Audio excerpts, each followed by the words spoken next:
Episode 357 of the Saturn Studs Podcast. I'm Kurt, joined once again this week by my hoodlum co-hosts Peter and Jake. Yeah, it's about the size of it, Kurt.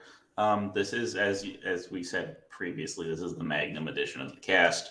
357 Magnum, the biggest gun to ever exist. That's what Dirty Harry said in that movie.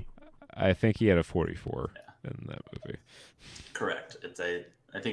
He said 44 Magnum, the most powerful handgun in the world. Much like, which at the time I believe was true. Yeah, and then someone said, "We're gonna put a 50 cal." Let's put a 50 caliber bullet in a handgun. What could go wrong? And apparently not as much as you think. Yeah, other than like the need to wear a reinforced glove to shoot it without breaking your hand. Who shoots a deagle? Shortly after that, all the YouTube compilations of weak-wristed noobs shooting deagles at gun ranges, giving themselves black eyes, hit the airwaves.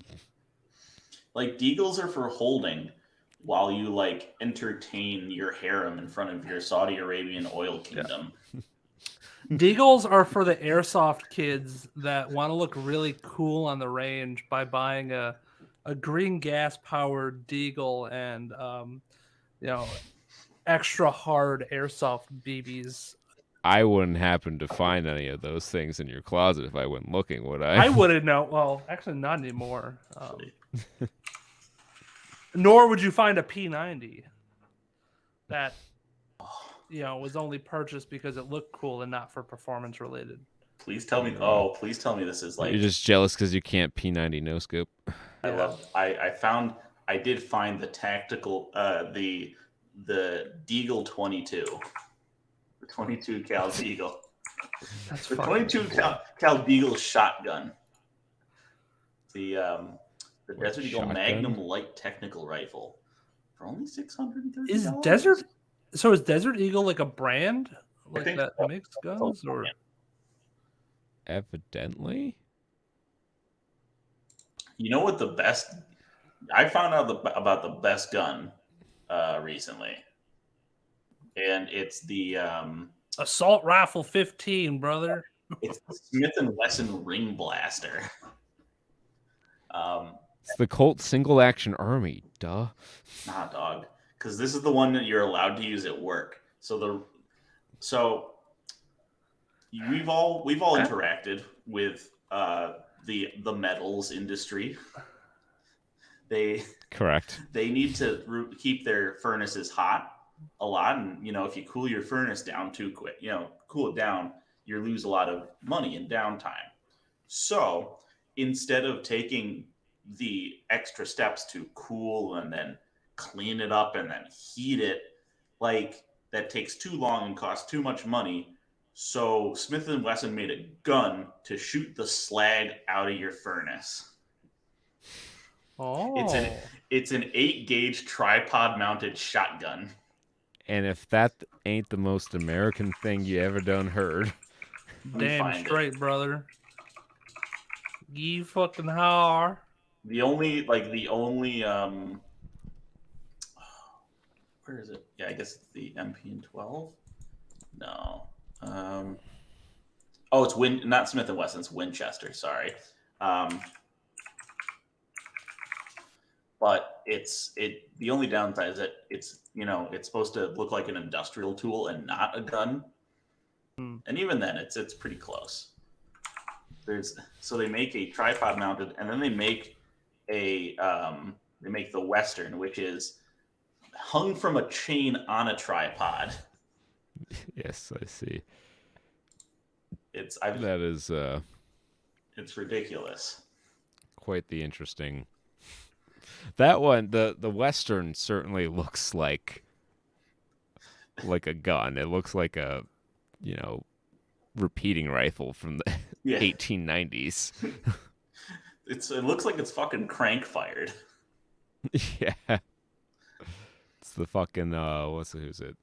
Crowdfunder from Risk of Rain 2. You ever have to use one of those tools that use the 22 shells? You hit it with a hammer and it would like blast in a nail? Yeah. Yeah, me and my friends used to just like go around just blapping each other, seeing if we can give each other tinnitus. Womp. Tenacity. Well, speaking of tenacity and speaking of hearing problems, we're coming at you live as always from the wonderful, beautiful, spotless LA Dodgers field, right. where we are here in preparation. Dodgers Stadium, as it's known to some. Yeah, rink. Crypto.com arena, if you're really LA Dodgers rink, sports facility, which is now in the multi-purpose stage now that baseball is officially canceled. Nobody cares about it anymore. Nobody's playing anymore. We've moved on to bigger and better things. And they've repurposed the stadium into a boxing arena. We are set up in the middle as they are getting it ready for the elusive Jake Paul versus Alex Murdaugh fight. Really hyped about this one. If Jake Paul loses, Alex Murdaugh goes free. So high stakes fight. I really thought you were gonna say Alec Baldwin. Jake Paul versus Alec Baldwin. No. Oh, Jake Paul would never take that fight. No, He'd get killed. No. Oh, it's Alex Murdaugh. Murdaugh of the Murdaugh family dynasty, who was convicted of double murder for killing his wife and son. Wait till you find out what's in their closets after what they've done. They've killed a lot of people. I'm looking at this, and there's an article from People Magazine, and it's, "Where is Alex Murdaugh's dog, Bubba?" Well, it was probably something that was mentioned in the Netflix show. Yeah, that everyone's watched. There was something along the lines of like, that was a big part of it. I think that's where he either found the bodies or called 911, or where he was like walking while his family was getting slaughtered by some rando who just happened upon these two people and decided to just murk them. That was his case, allegedly. That was his case. I mean, he's convicted, so he killed his family. So, and no, allegedly. People have been wrongfully convicted before. Oh, not this son of a bitch! Not this son of a bitch at all. He's fucking horrible, awful human being. They've covered up many murders, but you know what? Maybe he'll murder. How do you actually feel about him? I think he's kind of cool. because I have. That's not what I was fishing for. I have a qualifying statement for this, because I should hope so. You know what? He's gotten away with it for a long time. Looks like his eyebrows got away with leaving his face. Yeah, dude, his hair is doing all sorts of shit. And he's a good lawyer. He's stolen a lot of money and gotten away with it. He's a real good criminal. And I think that should be noted. There's something satisfying about watching someone be really good at their job. Yeah, well, we could use him as an asset. He really killed those people. Let's put him down in China. Let's place him there like a CIA asset. We'll give him like one of those little rice patty hats so he fits in. And let him go. Let him do crimes and everything. And maybe he'll like topple the Chinese government or something like that. We have to start using our criminals more efficiently. We need to put them in a group. Send them to their deaths. Is this some kind of suicide squad? Yes. Yeah. Dude. Yeah, okay. But, Jake, wasn't your thing basically a Carlos Mencia bit? What? Was it? I haven't watched Carlos Mencia in literally 20 years. I watched him when I was 8 and thought he was the best thing ever. It's and actually, I would, because I would laugh at tacos. Tacos. And Mencia is like the living embodiment of like, I don't know, like a piñata wrapped in like nacho cheese and beef cheddar shit from Taco Bell. Man, amazing, Jake. I had I'm going to nothing take with that. this to the place where no one's gone before. Yeah. Trae Watch, where the best vantage point from which to watch trailers. Hold on. We're up on the grassy knoll. Can we have pause? a clean shot. Can we pause? Yeah. Carlos Mencia's full name is Ned Arnell Mencia. He's been fucking duping us with that Carlos bullshit. That's actually amazing in that there are no letters that they have in common. His Ned and Carlos are mutually exclusive names. Yeah. Oh, well, at least his child is at least Lucas Pablo. Well, Arnell, I guess, is like probably a Hispanic. But Ned? Oh, yeah, Ned. He really called his kid El Pablo. El Pablo. Well. Yeah. Oh, and he's only 5'8". That's a height. Yeah. That's a... All right. We don't stereotypically. We don't height shame around here. Trailers. Stop trying to progress this shit, Peter. We're 11 minutes in. We got at least 9 more. Be progressive. 20-minute mark. We only have like. I want to talk about how Teenage Mutant Ninja Turtles Mutant Mayhem teaser trailer. Can we talk about how it's made me feel old? Ha ha ha! Is Spider-Verse in New York City? This will never get old. They did it Spider-Verse style, and I was like, oh, okay, that's kind of interesting. And then I saw from Seth Rogen, and my expectations immediately dropped. And then I watched the trailer, and now I'm not sure exactly where I land. The voices don't feel right to me, but this looks like it could be all right. Well, because they're actual teenagers. They do sound... They sound younger than teenagers. Oh, my God. All right, so they got 12? Yeah. 13? I don't know. Let me see who the voices are for this one. Because I feel like I've heard them before. And I'm looking at the cast list. They got Jackie Chan. They got Giancarlo Esposito. I really hope Giancarlo gets to play. I hope he plays the Shredder.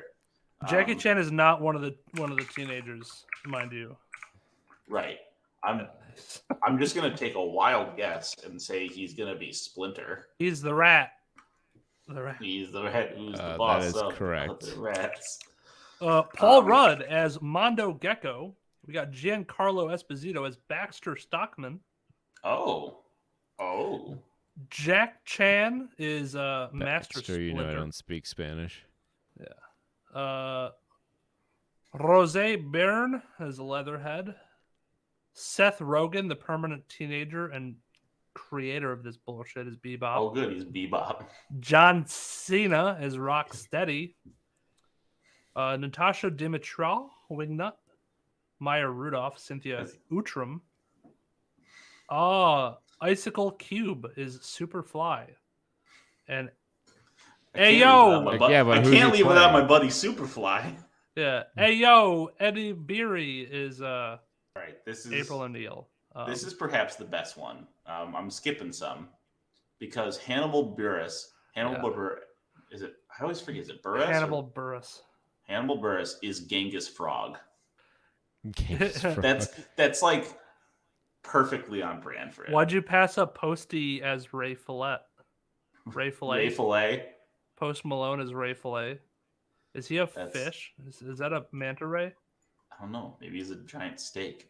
But in any case, this trailer made me feel old because so this is like their young origin story, right? And they go out on their first heist or their saving adventure, and they're like, we're turtles, and they're like, oh, they're like little green dudes, and the one guy's like, yeah, they look like tinier Shreks, and I'm like, wait, no, that's wrong, because like they wouldn't know about that in the 80s, and I'm like, oh wait, oh no, the retro is the 2000s now. Yeah, right. So this is supposed to take place 20 years in the past, which is the 2000s. I'm old. And then maybe Well, actually, it I don't think that math checks out, Peter. I think you should run those numbers again because just not right. Can't invent 20 years ago. I'm trying to see if anything else dates it. I mean, they have an iPhone. The fact that I had Shrek on I have Shrek on VHS doesn't matter. The sewer plates have NYC sewer and cross-hashing pattern, which wasn't developed until 2008 and installed in 2009. So this might actually be more on that the era. Mid-aughts. But Shrek was an ever persistent entity throughout the aughts and teens of the 21st century. So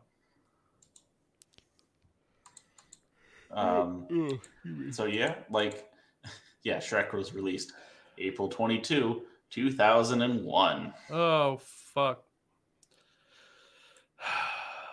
Holy God. Dear goodness. So you're telling me Shrek orchestrated 9/11? Yes. You got away from. I mean, it's not often that we uncover the plot of 9/11 here on Saturn Studs. But I think this one. It's more like a once a year kind of deal. I think we got it this time. Where was Mike Myers on September 11th, 2001? I'm sure he was dancing on the rooftops as the buildings toppled over. Yeah, baby. Yeah. Okay. He was screaming out, "Donkey!" Speaking of donkeys, we got a Kong. We got a Kong version. You know what? That's fair. Let's do it. In the Super Mario Brothers final trailer. Okay. I don't know if maybe I didn't listen to a lot of it.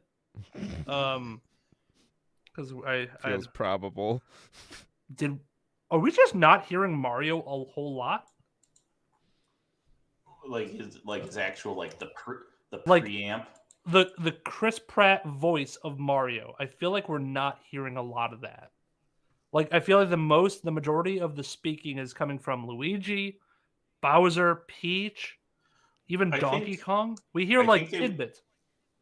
Probably because they wanted to give us shots of all the other characters, because the last trailer was mostly Mario and some Peach. So they're like, here's the rest of the character cast. So the animation looks crisp, clean, spectacular. The voice acting what you'd expect from Illumination. Yep. The voice acting is also what you would expect from Illumination, which is we just got some popular people and made them do voice acting. Some of them are good. Yeah. Some of them are not so good. But dang it if they aren't all popular. I don't know about this one, Chief. It's definitely not going to have the razzle dazzle that the Sonic movies have. Let's be honest. Special X factor. With video game movies being probably at its peak, we definitely dipped when Halo came out. Sonic was saving graces. Sonic 2 met the expectations. And then Last of Us, we've just been eating. We've been fucking eating, boys. And then this comes out. It's got to be a valley. Or else, I don't know, Hollywood would implode. So I have kind of been on the "this ain't it, Chief" bandwagon for this movie pretty much from the first look we got at it. That's fair. And we're obviously going to see it for the show. Yeah. And my hope is that it's better than the 1992 Super Mario Brothers movie. Now, there's some strife internally in the group here about exactly how high that bar is. Peter might tell you it's here, what I'm doing now is great radio. Check out the video version on YouTube. For me, it's more like here. So I think it's got every chance in the world to exceed those expectations. But that's my expectation for it. Yeah. Is that it's Super Mario Brothers 1992 bad. Anything above that will be a pleasant surprise. I just don't know what can make this a good movie. I've never seen a trailer and think like, man, if they like have this one scene where they make him do a cool thing, or maybe if it's written really well. I just don't see how this could be a good movie. I think part of it, I think the thing that gets me on it is that, like, to adapt a video game movie successfully, I think you have to have, at least in some part, like, not a subversion, but you have to take pun intended, a creative leap to do something different with it. And Mario is such a tightly controlled brand with not a lot of like, this is going to be like a hot take, not a lot of narrative going on. Yes, Super Mario RPG people, you can yell at me in the comments, but not a mainline Mario game, and does not seem to be this. If they made the Super Mario RPG, like if they made the Mario movie and used the plot of like Thousand Year Door, okay, yeah, you got that to draw on. But yeah, Mario the platformer does not, in the entirety of Mario franchise, there is Mario games with good narrative and writing. Like New Super Mario Bros. Is not that. I think what this is accomplishing is it's coming out with a sequel before coming out with the original movie that they should have had. Sonic did a really good job of making the first Sonic about Sonic. And they didn't clutter it with throwing Tails and Knuckles and Shadow and all of the band of goofy goobers of the Sonic squad in there. They just had Sonic and Eggman. And then they had some humans. Yep. And that's kind of what I was saying. Like they took the creative leap of, like, I know it seems like not a creative leap, but like for a video game adaptation, doing the cartoon character in the real world plot is a nifty way to do that thing. Well, I don't understand why they couldn't have just had Mario do a simple save the princess from Bowser or some shit and be like, I don't know, Toad comes along or some shit. I don't know. Maybe that was a more boring movie, but like, is it a better idea to take Luigi and Mario, throw them into a world of Toads led by Princess Peach, and then scoop up Donkey Kong, throw him in the mix, and then have the climax be this giant race on Rainbow Road, just essentially ham-fisting in Mario Kart into it because Mario Kart is recognizable? Doesn't seem like a winning idea to me. Mario is one of those characters that like so many people have like passing familiarity with that you would think you'd have kind of broad authority, not necessarily, you'd have a wide channel of narrative space to explore.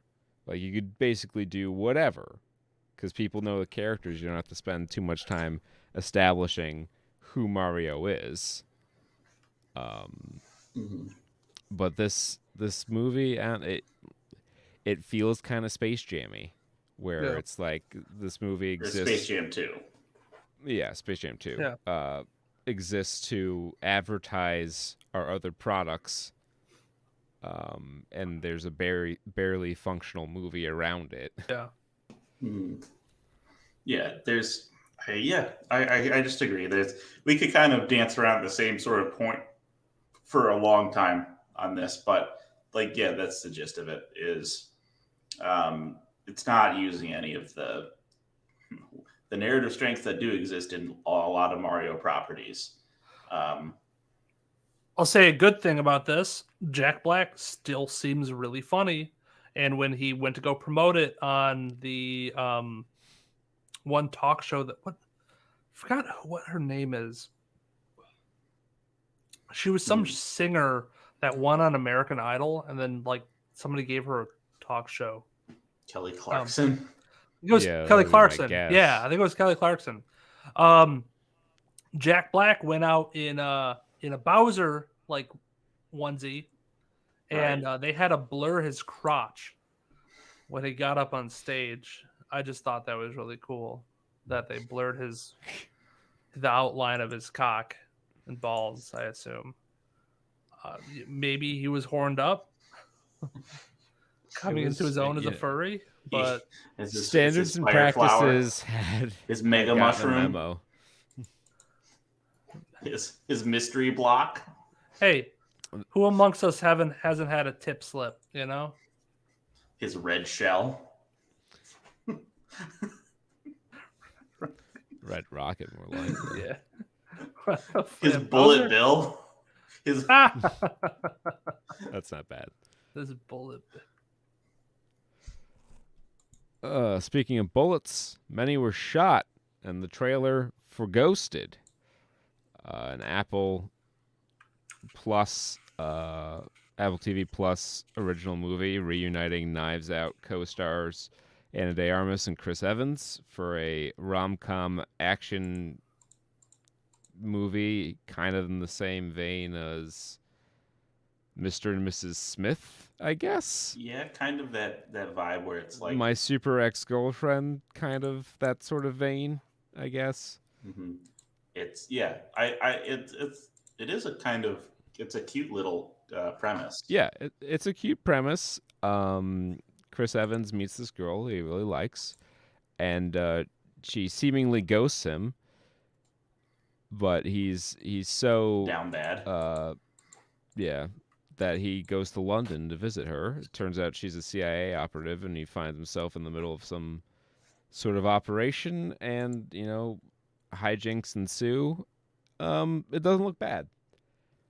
I expect it to kind of be every Apple TV Plus movie, I guess with the exception of Coda that I've seen so far, kind of hits in this, like 6 out of 10 sort of range.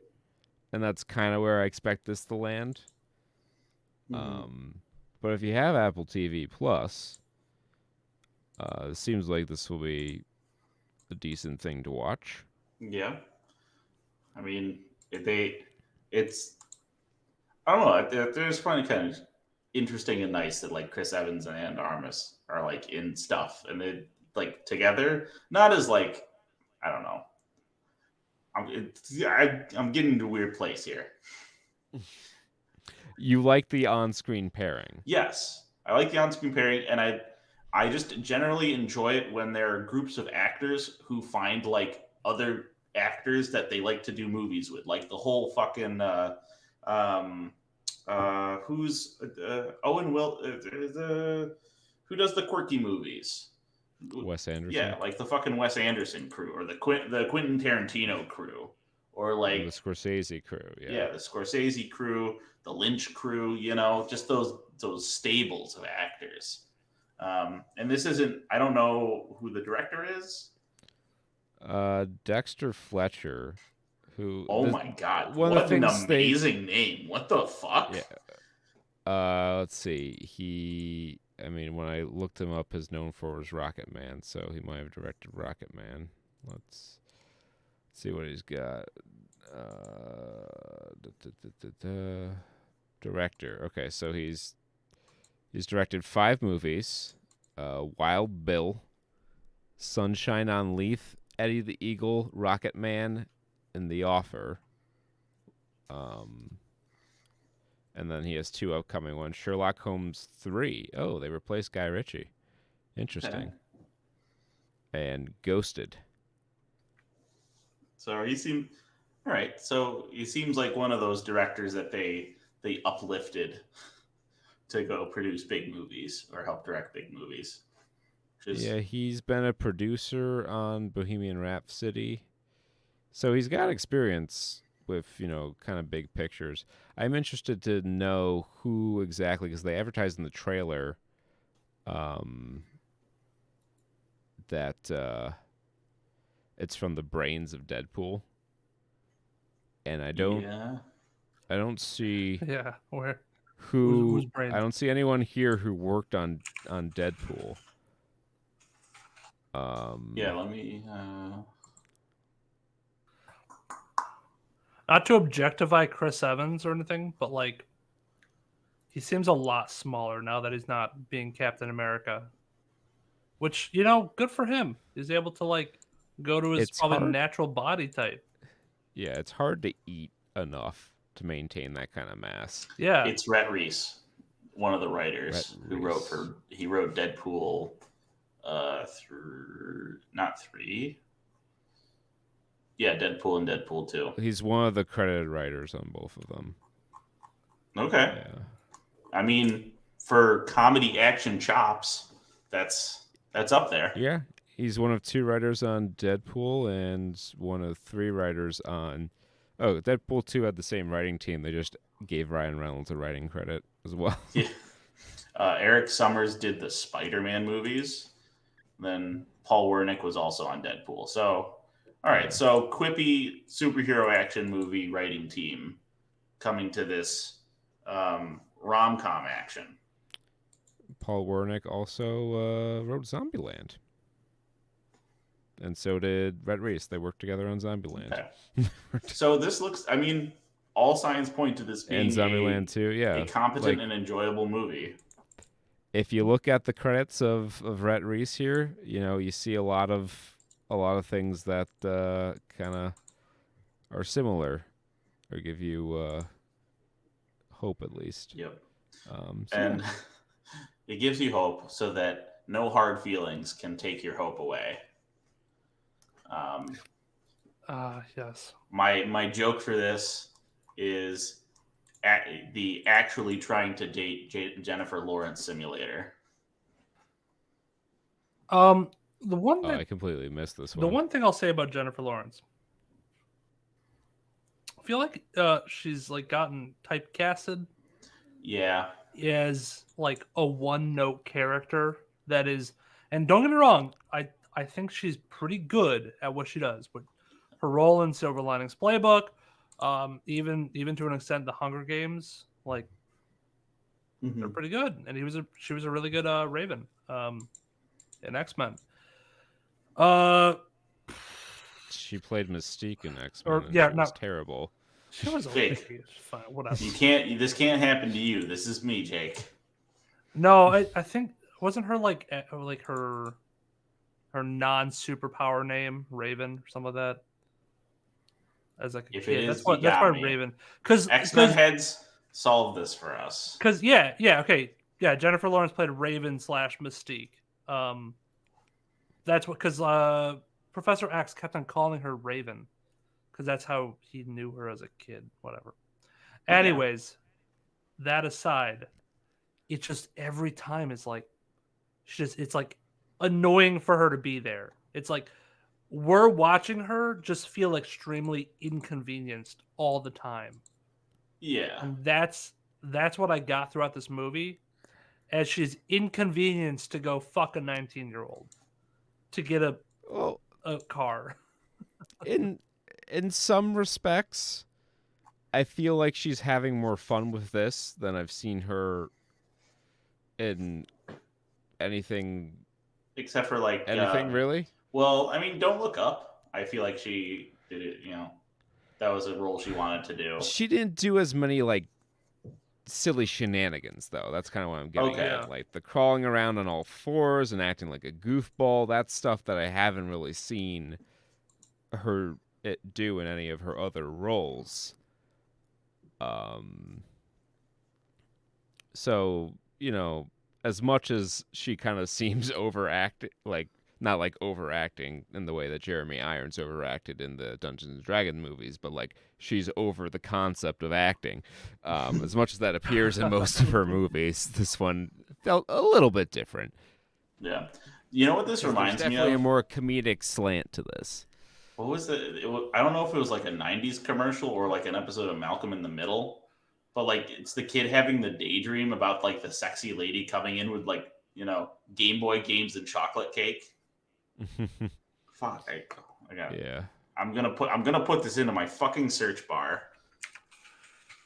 But it's kind of like American Pie-esque. It's that same kind of vein, the raunchy comedy that we don't get as much of anymore because they stopped being profitable to release in movie theaters.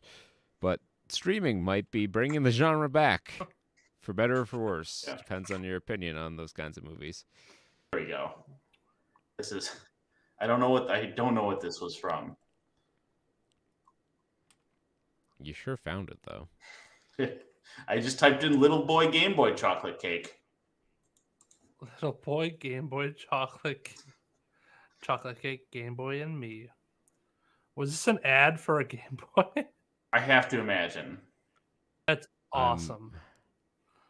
I'm just like scrubbing the comments here for any insight. This is like an episode of a TV show. It's baffling me. So I don't know. Maybe.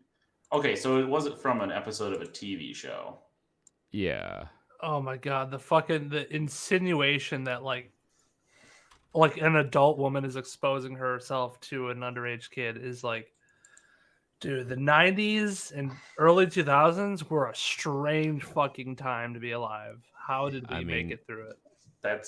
There are quite a few women who went to prison for doing exactly that. Well, so there were what was it? I was listening to like this thing. Justin Bieber was in like the news for something, and they recapped a lot of the shit that he had to go through growing up through like fame and being like an underage kid growing up in Hollywood. So many times on live television, live radio, they were just like, "Hey, little boy, have you fucked anybody? Can I be your first? Hey, I got that Bieber fever. Let me touch his butthole. Would love to get me some of that Biebs." And then just blatantly saying, "Yeah, he's underage. I'll rape him. That's fine because I'm a hot lady. And I've got that Bieber I'm gonna fever. Break into the Bieber bunker. I'm gonna break that Bieber out of his fucking Bieber that Bieber zone. bussy. I'm gonna grab me some Bieber bussy. Gonna crack open that dam. That bee bussy, dude. Gotta break me off a piece of that Bieber. And I was like, bussy, no. Oh, I was just like, this was broadcast. People didn't apologize because there was no platform to apologize on. Yeah. And I was just like, I don't know. I was like, it's just fucking weird. I don't know if the woke mob is getting to me or whatever, but the hashtag he. Sure starting to sound like it. He too. Hashtag he too. I'm all for this little kid, this 19-year-old kid, just fucking saying, "Hey, I'm asexual. Respect my fucking boundaries. Get the fuck away from me." And fuck you, parents, for trying to buy me off or buy a hooker to fucking slobber on my knobber. Through the course of this movie, they'll find mutual respect for each other, and then they'll end up in a platonic friendship. Yeah, and then the secret will come out that the parents like bought her, and that's why she's in it in the first place, and he's gonna reject her because he feels played, and then she's gonna be like, "But wait, you're actually a really good kid. And then Let's actually fuck, but not for a car." What was that movie a couple years back? Licorice Pizza. Yes. Same vibes. Same sort of thing. Yeah. But now we have Matthew Broderick here. You know, he's got to prepare for the Book of Mormon, the musical adaptation, because that's totally coming, and he's totally going to be in it. So did they say this kid's like 19 in this? It's a 19-year-old kid? Yeah, because like he needs to go to college still. Why is there so much promotion of like underage drinking and being like, "Oh, you haven't had a Long Island iced tea? What? How am I gonna get you drunk and rape you, dude?"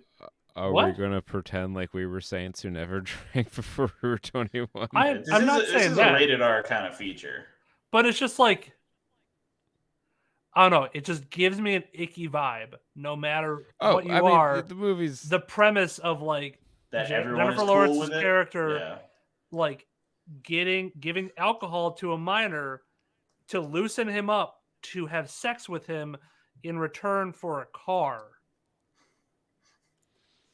Look, if Wonder Woman 1984 has taught us anything, it's that when a woman does rape, it's okay.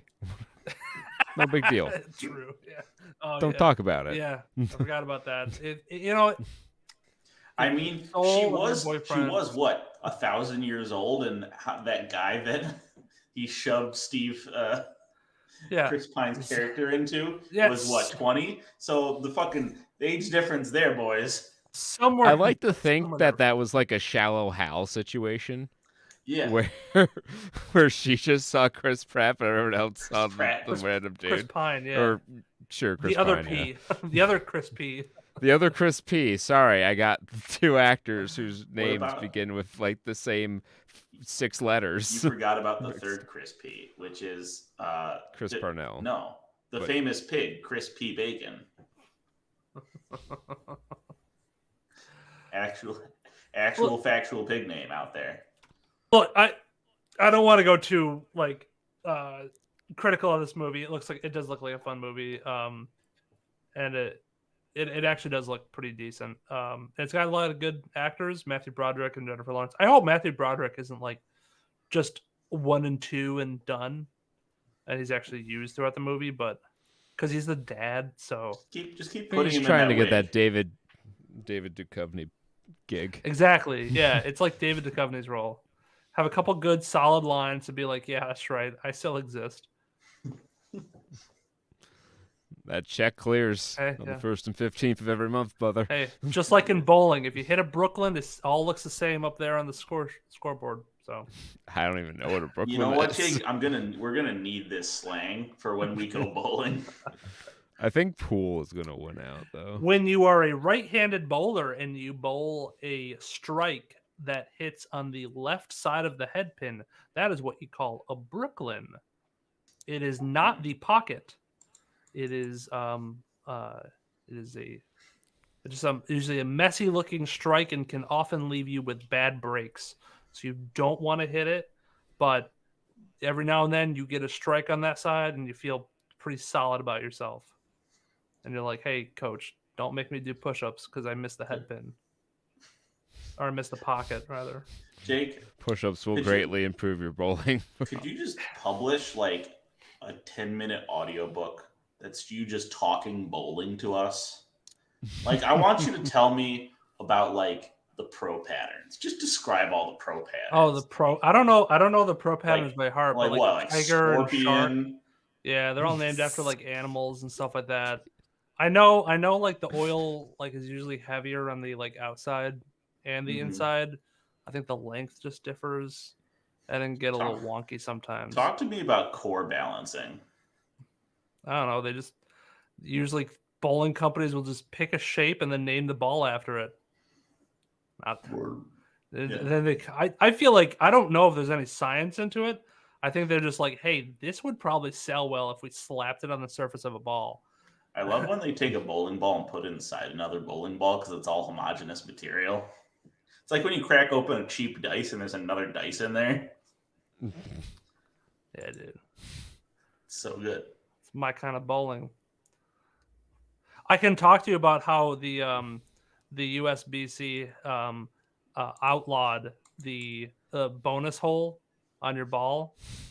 You can't have a counterweight hole that is just a straight hole that's drilled in for like weight balancing. And like it kind of screwed over a lot of people that had that already in their ball. And then they had to like basically just force to get it plugged, and it's a real hassle for the community. I hate having heaven forbid you be unable to compete in a US. I have a counter. I have a Jake, do you have your USB-C card? No, but I have all my patches are in my car, I think. Because my bowling balls are in my car. Please. There's patches Jake, for your denim jacket. I need you to wear the polo with all the patches on it. I need it to be a Hawaiian shirt with all of your bowling patches. If you sign up for a sanctioned league or anything like that, something that's sanctioned, and you pay the extra money, you get like put into a pool where if you like get a over 200 game, over 250, they just start sending you shit. And you get like pins and patches. It used to be that if you bowled a 298, 299, and a 300, you would get a ring from the company, but now you just get the opportunity to buy the ring, which is fucking lame.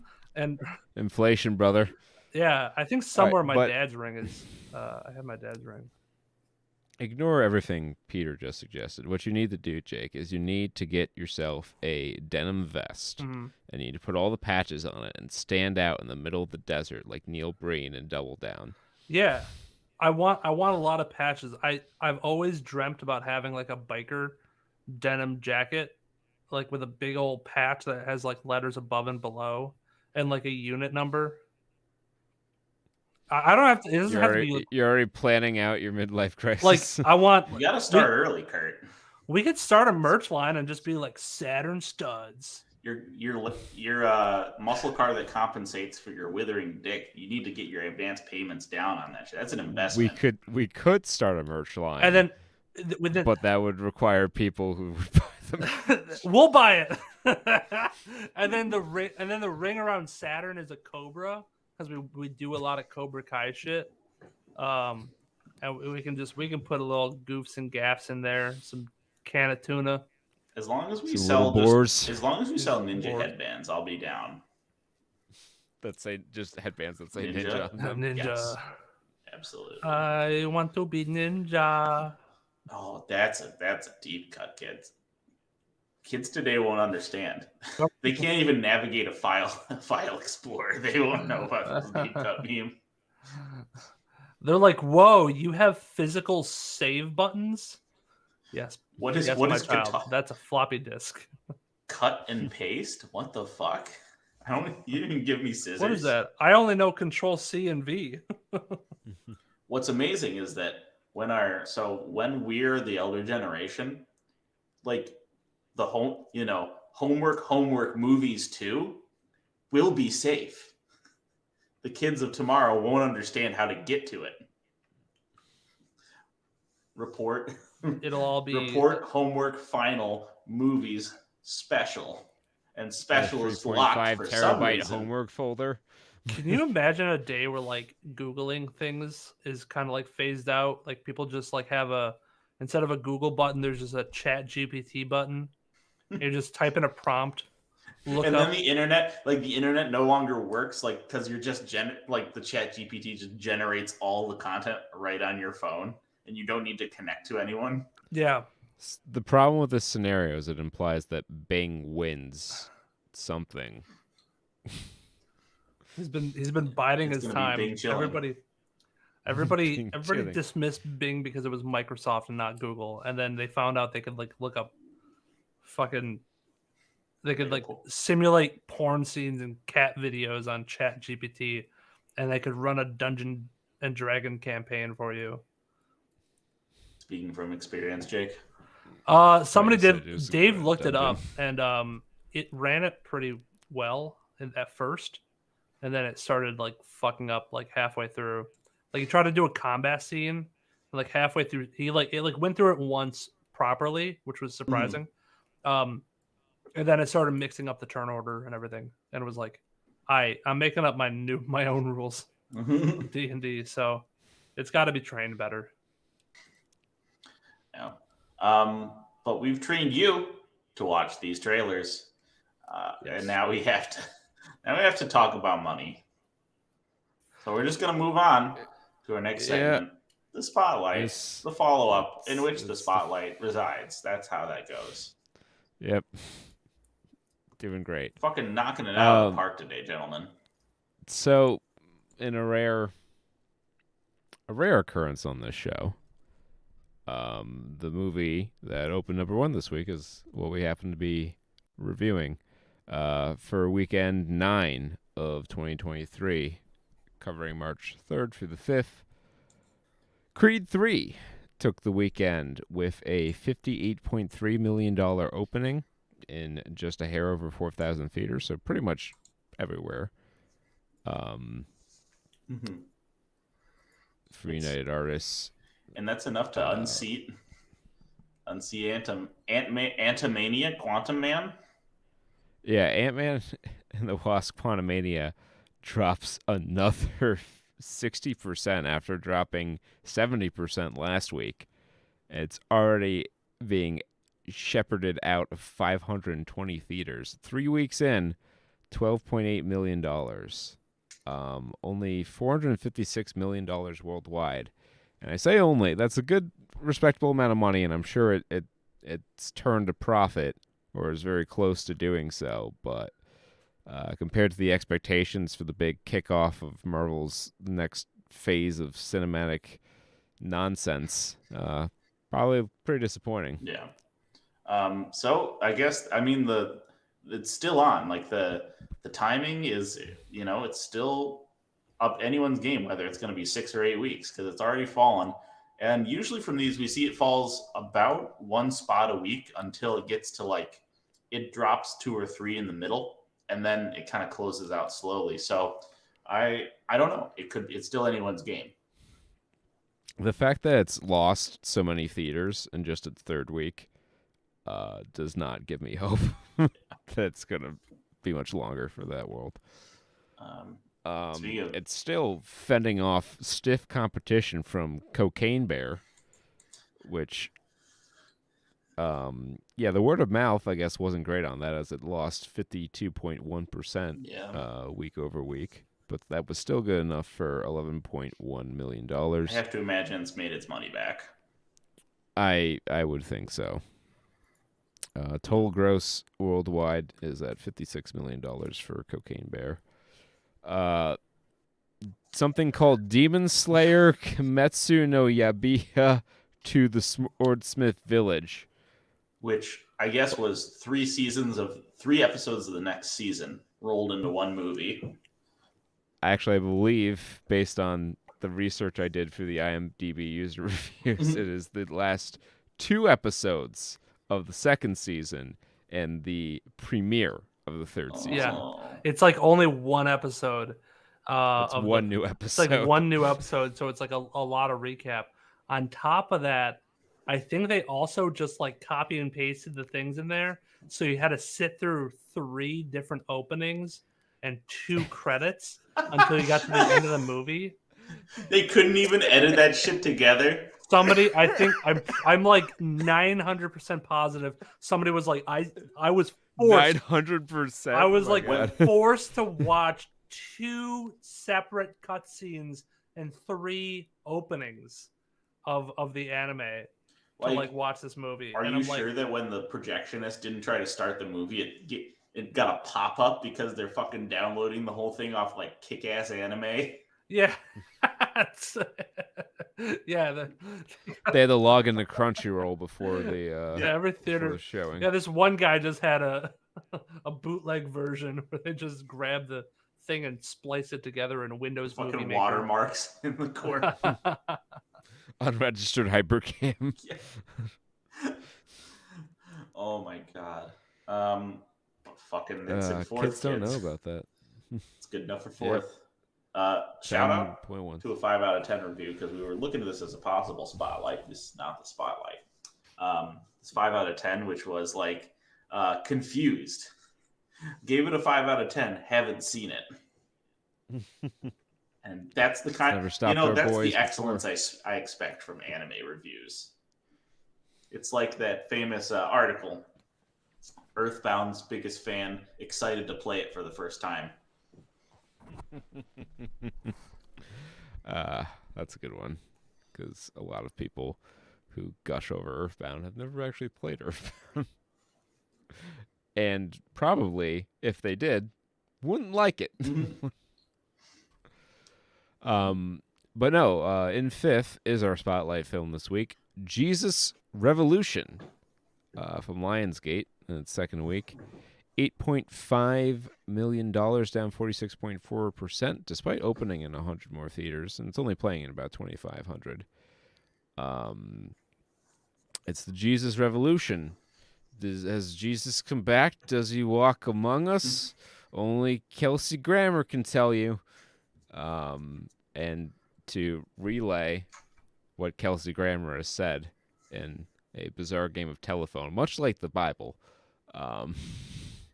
I have here John Canone. Lots of N's John and H's. Canonical. Sure. 10 out of 10. Jesus Revolution, real A-list, in quotes for those of you not watching the video version. I did read through this a little bit, and it reads to me like a Chat GPT write a review of Jesus Revolution. That, like Jake's D&D campaign, starts out strong but slowly breaks down. Here we go. Great trip to movies 223. Kelsey Grammer and Jonathan Rumi provide foundation for this very well done film on the Jesus movement. It shows that Christians are not perfect and that life is rough, but there is an answer to the questions of life. There is a balance of character development when Greg and Kath become prominent in the telling of the early days of the Jesus Revolution. It's a beautifully filmed and soundtrack and had some iconic 60s songs that supported the themes being developed, desperation and search for truth, even when life gets messy. There's so much in this film that those who seek truth will find it. 91 out of 116 found that helpful. Beautifully be filmed. Be filmed or not to be filmed. Like, no spaces, all one word. Beautifully, the letter B, and then filmed, as they hit B instead of space bar. Yeah. Beautifully filmed. We've got nothing sacred _com. Is nothing sacred? Nothing.sacred.com, maybe? Maybe they couldn't put a dot in there. A lot of guys have that problem. Anyways, nothing.sacred.com says smells like Teen BO. Okay, 1 out of 10. From Lionsgate, and this accent they'll come to understand it soon. The Mr. Mackey. Yeah.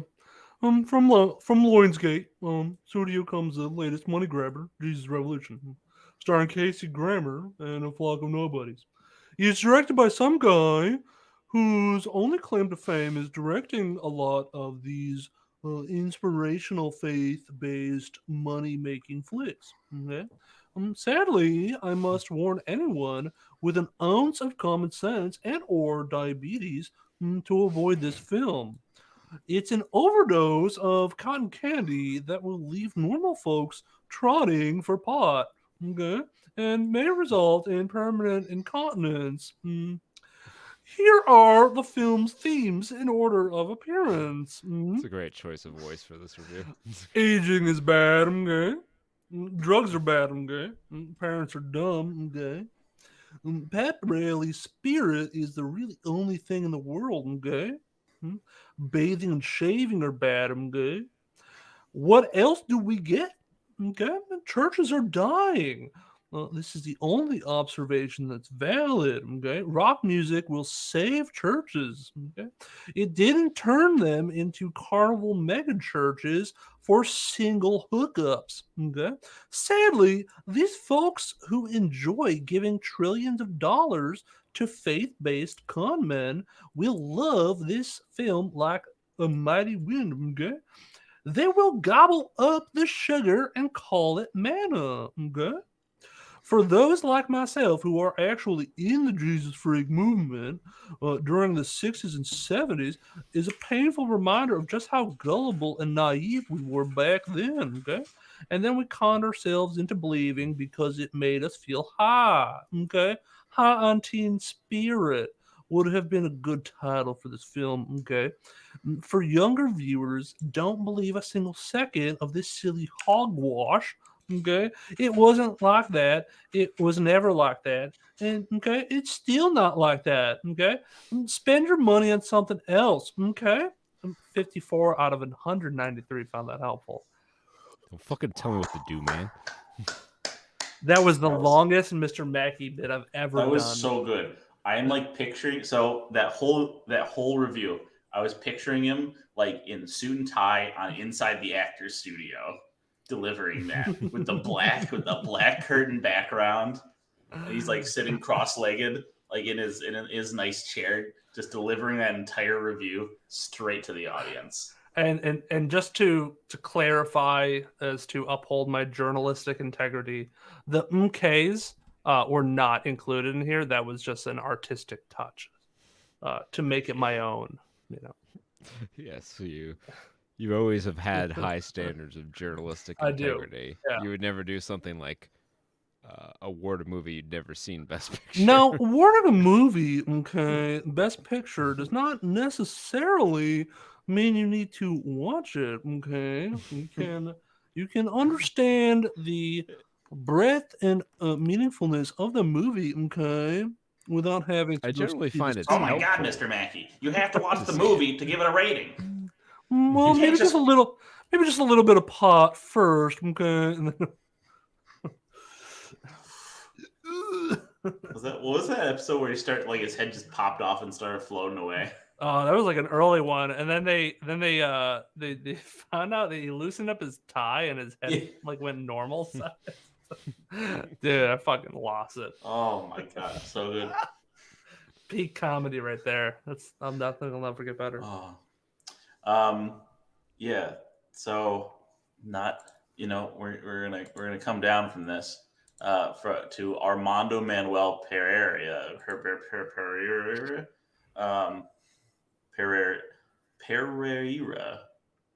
Okay. It's 5 out of 10. Starts off compelling and fairly enjoyable, then progressively becomes boring and pointless. My sister, who is a Christian believer, asked me to go with her to watch this film at a theater. I was open to it, though I realized it might be no better than other faith-based films I'd seen. As it turned out, it was slightly more better, partly because of the production values, and partly because some of the actors were decent. The thing is, though, I found only the first half really compelling, or only that part of the film where Frisbee is the main focus. It was just so fascinating to see a movement birthed that promoted simplicity and love, as opposed to the sterility of the organizer church. When the focus shifted halfway through the movie to the character of Greg Laurie, it slowly became less entertaining, and finally boring and pointless, as if things were becoming sterile all over again. I gave the film 5 out of 10 because it's about half decent, half flaky. 1 out of 9. Well, you can't fault the logic. He actually, commendations to the man for giving it the review that he gave the stars for. Yes, that is not something you can take for granted. We have to celebrate it where we see it. We read now from the book of Luca MG, verse 985, or chapter 985, verse 27. Jesus Revolution, 10 out of 10. This is a long one, so strap in. Jesus Revolution, in quotes, the holy grail of movie awesomeness. Ladies and gentlemen, get ready to strap yourselves in and hold on tight because I'm about to give you the most epic movie review of all time. I'm talking about Jesus Revolution, the movie that will have you jumping out of your seat with excitement and singing Hallelujah at the top of your lungs. This movie is a cinematic masterpiece that has it all, from awe-inspiring cinematography to goosebump-inducing soundtrack. Jesus Revolution is a roller coaster ride of emotions that will have you laughing, crying, and shouting "Amen" like your life depends on it. Do I want that in my movie-going experience? Why would I shout amen like my life depends on it? When is my life going to depend on me shouting amen? I really don't want to have the feeling that my life depends on me doing something. Yeah. It's the kind of movie that leaves a lasting impression, and you'll find yourself thinking about it for days afterwards.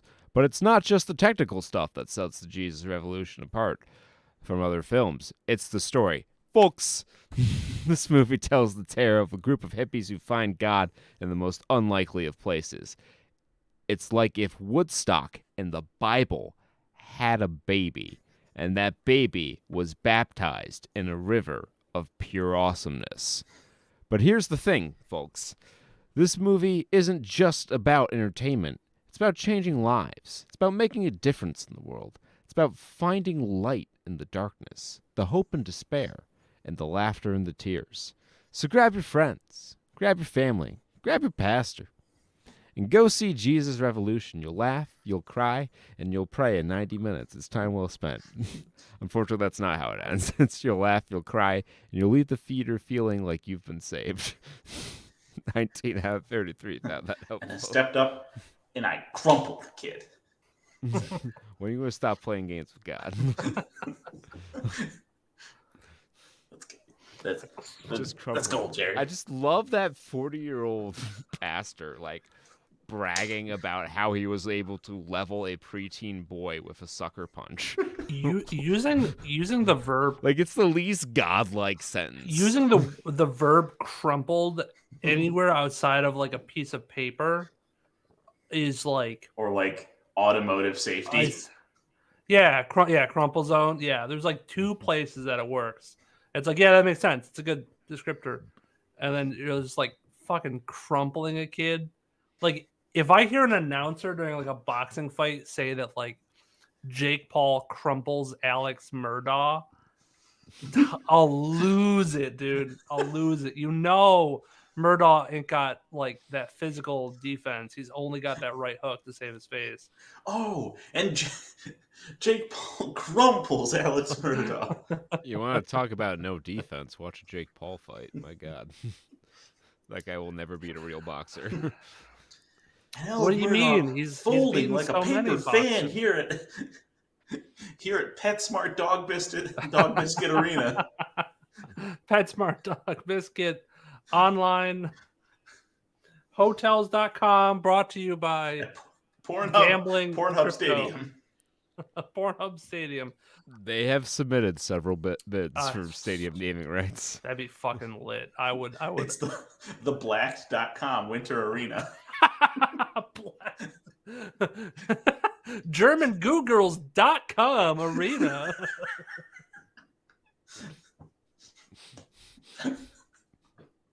I'd ask for you to elaborate, but that's funny. I really don't want to know. It's a real one. Oh, I'm sure it is. They just abbreviated it as Triple G. GGG. But I have some ones I could throw in too, but I don't want to out the kind of stuff that I watch. I'll out it. I'm gonna catch you live from the Goatsy Extreme Sports Complex. Secretly, lemonparty.com has had a fucking bag under its Lemon belt. Party Center, Lemon Party Performance Center. There's a Flooring Arts Center, yeah. There's just an ad banner that is just raking them in money at so much cash over the past 2 decades.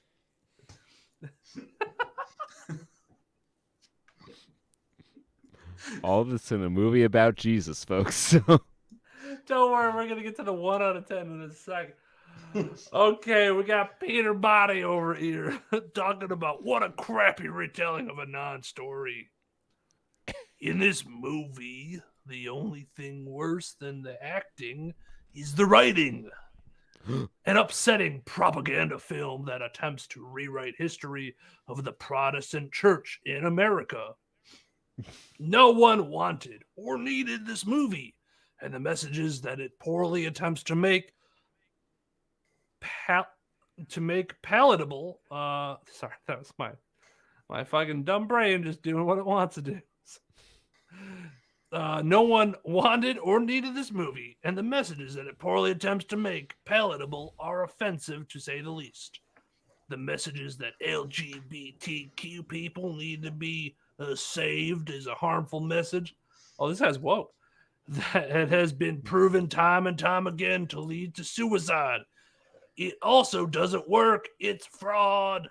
This movie is a self-serving fantasy of how Christians like to see themselves.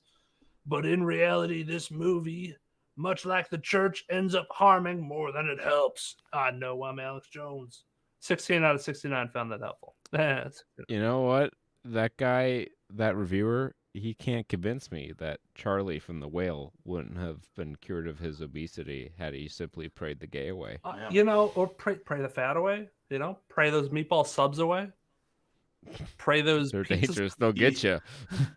He is the liposuction of the world. That was Revelations chapter 4. Now, the meatball subs will rain down in fiery sauce amongst us, making us obese and giving us high cholesterol as we plunge into the fiery depths of hell.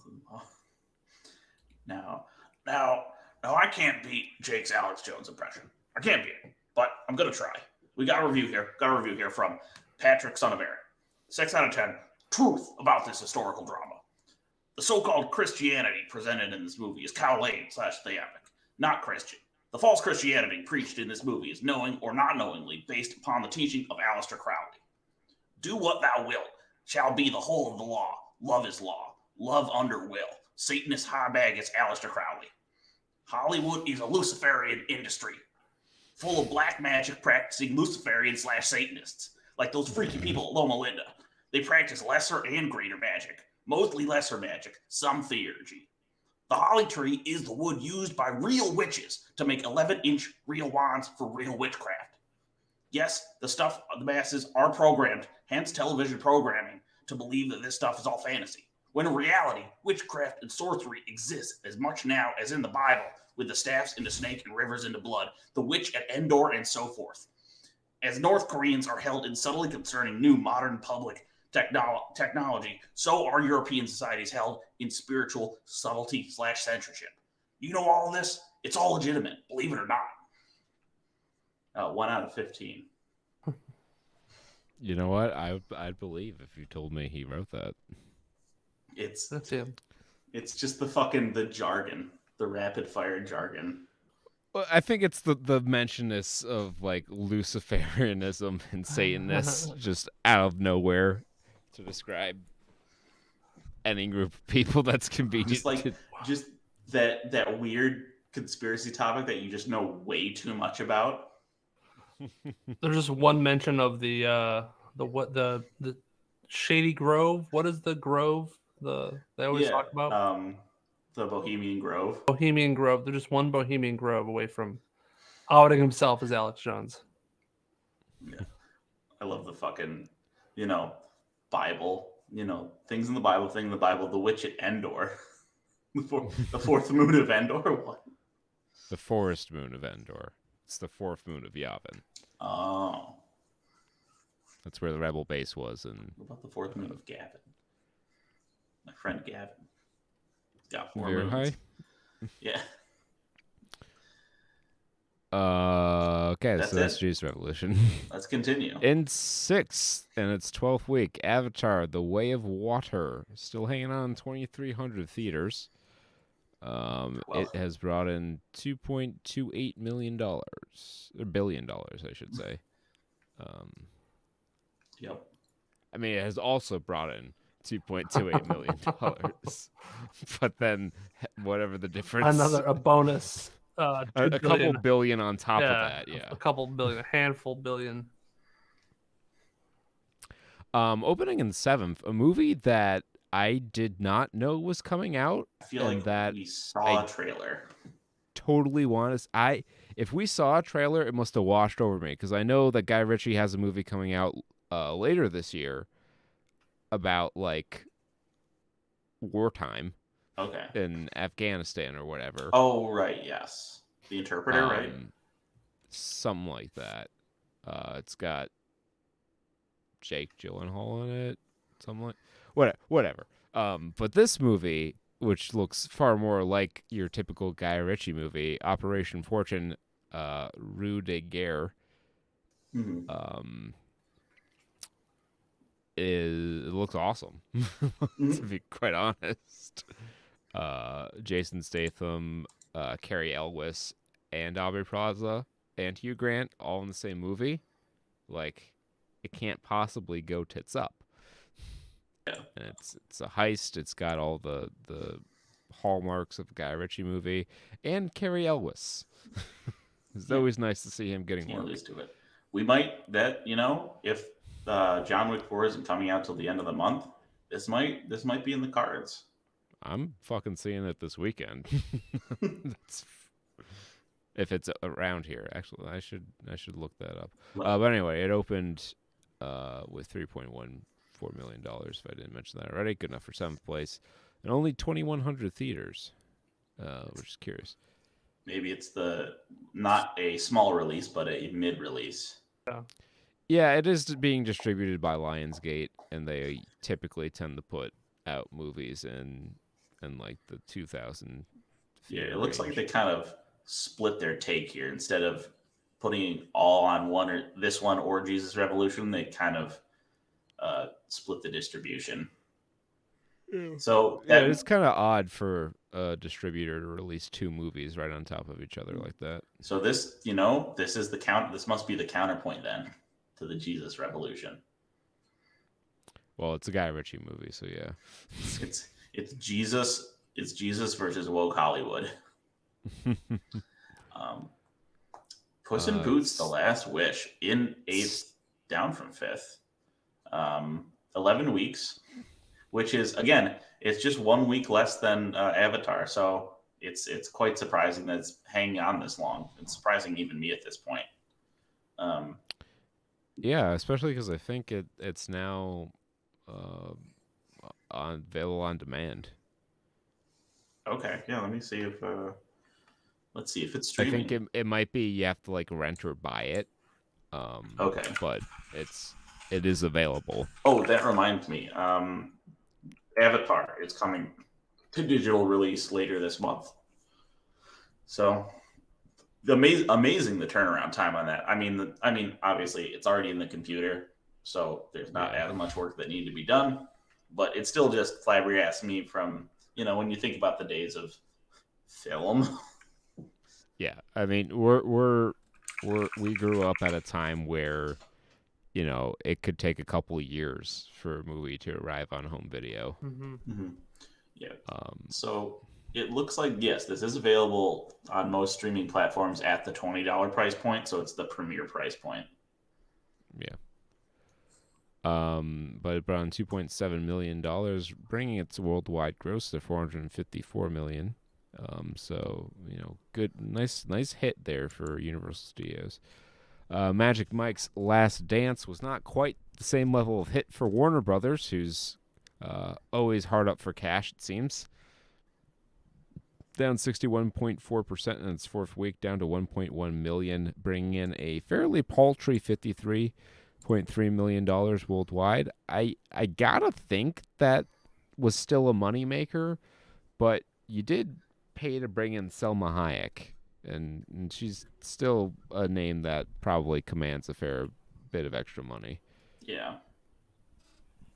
And rounding out this pretty weak top 10 with a movie that is sub $1 million for the week, but still somehow almost made $1 million in its fifth week, and also somehow exists. It's 80 for Brady, bringing in $885 million. And just under 1,500 theaters out of nearly, 902 theaters. I was going to say nearly 1,000, but that's a little sensationalist. Mm-hmm. Yeah. So some shout outs here. One, the RRR Fan Celebration re-release in 18th. Everything Everywhere All at Once. Apparently never left theaters. It's still they're going, counting baby. it as 50 weeks as strong. 50th week, not a re-release. First week for awards. Lower down here, we got the Crouching Tiger, Hidden Dragon re-release, which is in its third week. Like, that's been out as probably like a Fathom event, I guess. But distributed as Sony Pictures Classics. Man, that might give me. I might want to see that in the theater if that's still around. It's only in 24 theaters. Yeah, crap. They're probably at like theme parks. Probably. Yeah. So those are just a couple quick shout outs. Nifty. Yep. Alrighty. Let's talk now about some gaming news in general. I'm just scrolling through the headlines, and one of them was "Suck it up! Valve's gonna make us wait years for a Steam Deck 2," and I'm just like, it just seemed like not too long ago. Like, How? It just last week celebrated its 1 year anniversary, but it hasn't really been widely available until the past couple That's what I months. mean. I think they had like shipping shortages, like the pre-order, like to begin with. So like was off to a slow start, which is fine and dandy. It was COVID, whatever. Um, and then now they're like, oh, where's the second one, Steam? Get Well, going. companies like Ioneo and GPD are putting out handhelds similar to the Steam Deck, mind you, for a lot more money. And I'm going to talk about a lot of this stuff when I finally formalize my Steam Deck review, which is coming. That are higher spec. Like you can run more like recent AAA games on them better. But they're also like twice the price, and some people are like, "Well, Valve, can we get hardware that's kind of cutting edge?" But the hardware on it for the experience that you're reasonably looking to target, I think will still make sense even in a couple years down the road. And I'm of a particular use case where I think that I could ride out the first gen Steam Deck for a long time because I mostly load indie games or older, AAA releases onto the deck itself, and anything more power hungry, I stream from my PC downstairs. And I'm sure I'm not the only one who kind of uses the Steam Deck like that. So I think the hardware is going to age just fine in it. It's not like it's underpowered. I think people's expectations of being able to run any AAA game at medium settings and default on your little cube. resolution, Yeah. is maybe. It's such a weird niche thing, though. I think to like have like a premium, let's say they did make a Steam Deck 2 or Steam Deck Pro that was, double the price, but you could run AAA games much better, and it, for whatever reason you wanted that. Yeah. I don't know how much the market is out there for it. Yeah. I'm just Well, think imagining of it like someone this. playing God of War Ragnarok on the bus. Yeah. And it's just Well, it's a God of little War bit actually runs. God of War actually runs okay on the Steam Deck. I'm sure You it can get a does. decent 40 frames per second. It's just one of those games. A lot of AAA games seem like the one that you kind of want to sit down. Yeah, I mean, You would think so, but my experience with the Steam Deck, this past month or so has kind of like maybe changed my thinking a little bit on that. It's not as absurd as it seems. But yeah, like as in terms of like a bite-sized, I got 15 minutes on the bus. Let me jam 15 minutes of God of War Ragnarok. Yeah, I kind of see what you're saying there. Mm-hmm. I don't know. I'm debating on getting one of those like neat little Game Boy emulators that have like the backlit screen and the preloaded like OG Game Boy games, and I'm like, oh, that could be fun to have just dicking around with. Ein Odin, if you're in the market for a handheld that you don't need to run you don't need like a Steam Deck, the Iron Odin is probably the best value device out there. It's about $200. It emulates anything up to like GameCube, Wii pretty well. That's how I was like looking at it. There were even ones that went above and beyond PlayStation 2 games and older like GameCube, Nintendo 64 games. I was like, God damn. Yeah, those emulation handhelds are great, and I almost bought an Iron Odin or one of like a Retroid Pocket 3 because I still wasn't convinced about how much like I'd use stuff on the Steam Deck that these other devices can't do, but the Steam Deck runs pretty much every emulator pretty well as well. You can even do some PS3 on Steam Deck, which is pretty neat. Mm-hmm. But in other news, kind of like really big deal tech news. Okay. Intel has finalized development of its upcoming 20 angstrom and 18 angstrom chip production processes, which would usher in a brand new era of microchips Yeah. on the angstrom scale. We've been on nanometers for a long, long time, and we're down to, I think TSMC has a 3 nanometer node now. I don't know what the yields are like or if it's being used in any commercial products, but getting down to the angstrom scales, and it's That's kind 20 and 18 angstroms. That's fucking small. We're Like, hitting to put in, like quantum effects are starting to yeah. I was gonna say come into play.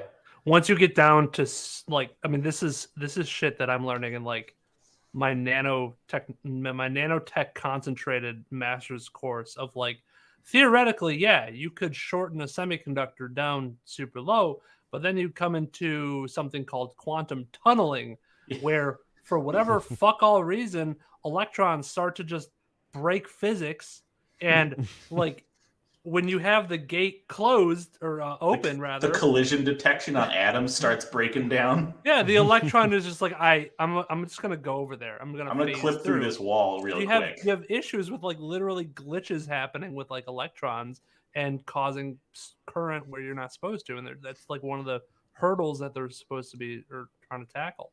So the fact that they're able to like tackle those and actually produce a angstrom scaled semiconductor is awesome. but yeah, and like 20 and 18, these are really impressive numbers. Just to put it into perspective, like I mentioned, we're on like 3 nanometers now is but like, for like we'll stick to desktop equipment. So like the most recent AMD Ryzen generation runs on a 5 nanometer process node. That's Back in 2011, not so long ago, about 12 years, 32 nanometer was the new hot That's huge. process. That's 320 angstroms. Yeah. And the fact that we're not even starting at like a 48 or 30 something angstrom node, we're going down to 20 and 18 right at the shoot here. Like, if they can produce things with decent yields, this could usher in this could be like the revival of Moore's Law type gains in processing power. Yeah, and it produces, this. It's the next step, and it's also one more step closer to the secret problem, where computer scientists have to go. We're hitting the limits of reality. We have to figure out something else. But that's still, probably a few decades off. So right now, this is progress. This is the hot new shit, and we're here for it. I guess speaking of computer stuff, y'all know Mega Man Battle Network, near and dear to my heart. They are releasing the Mega Man Battle Network Legacy Collection. Oh, I did see that, and I did think of you when I saw it. I appreciate that.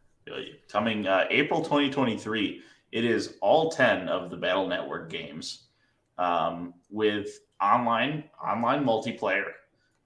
They brought in the all 500 of the Japanese-only chips, which, most people playing MMBN at this point, I think, are all playing on emulator, so they've probably had a little bit of experience with that. Some new skins, some more tracks, everything in one. It's a Mega Man compilation pack classic. They do these for all their series. This one also has, like, as its kind of feature, it has the Buster Max mode. I don't know what the hell this is about. I don't know what their aim is with this, but it just makes your Mega Buster literally 100 times more powerful.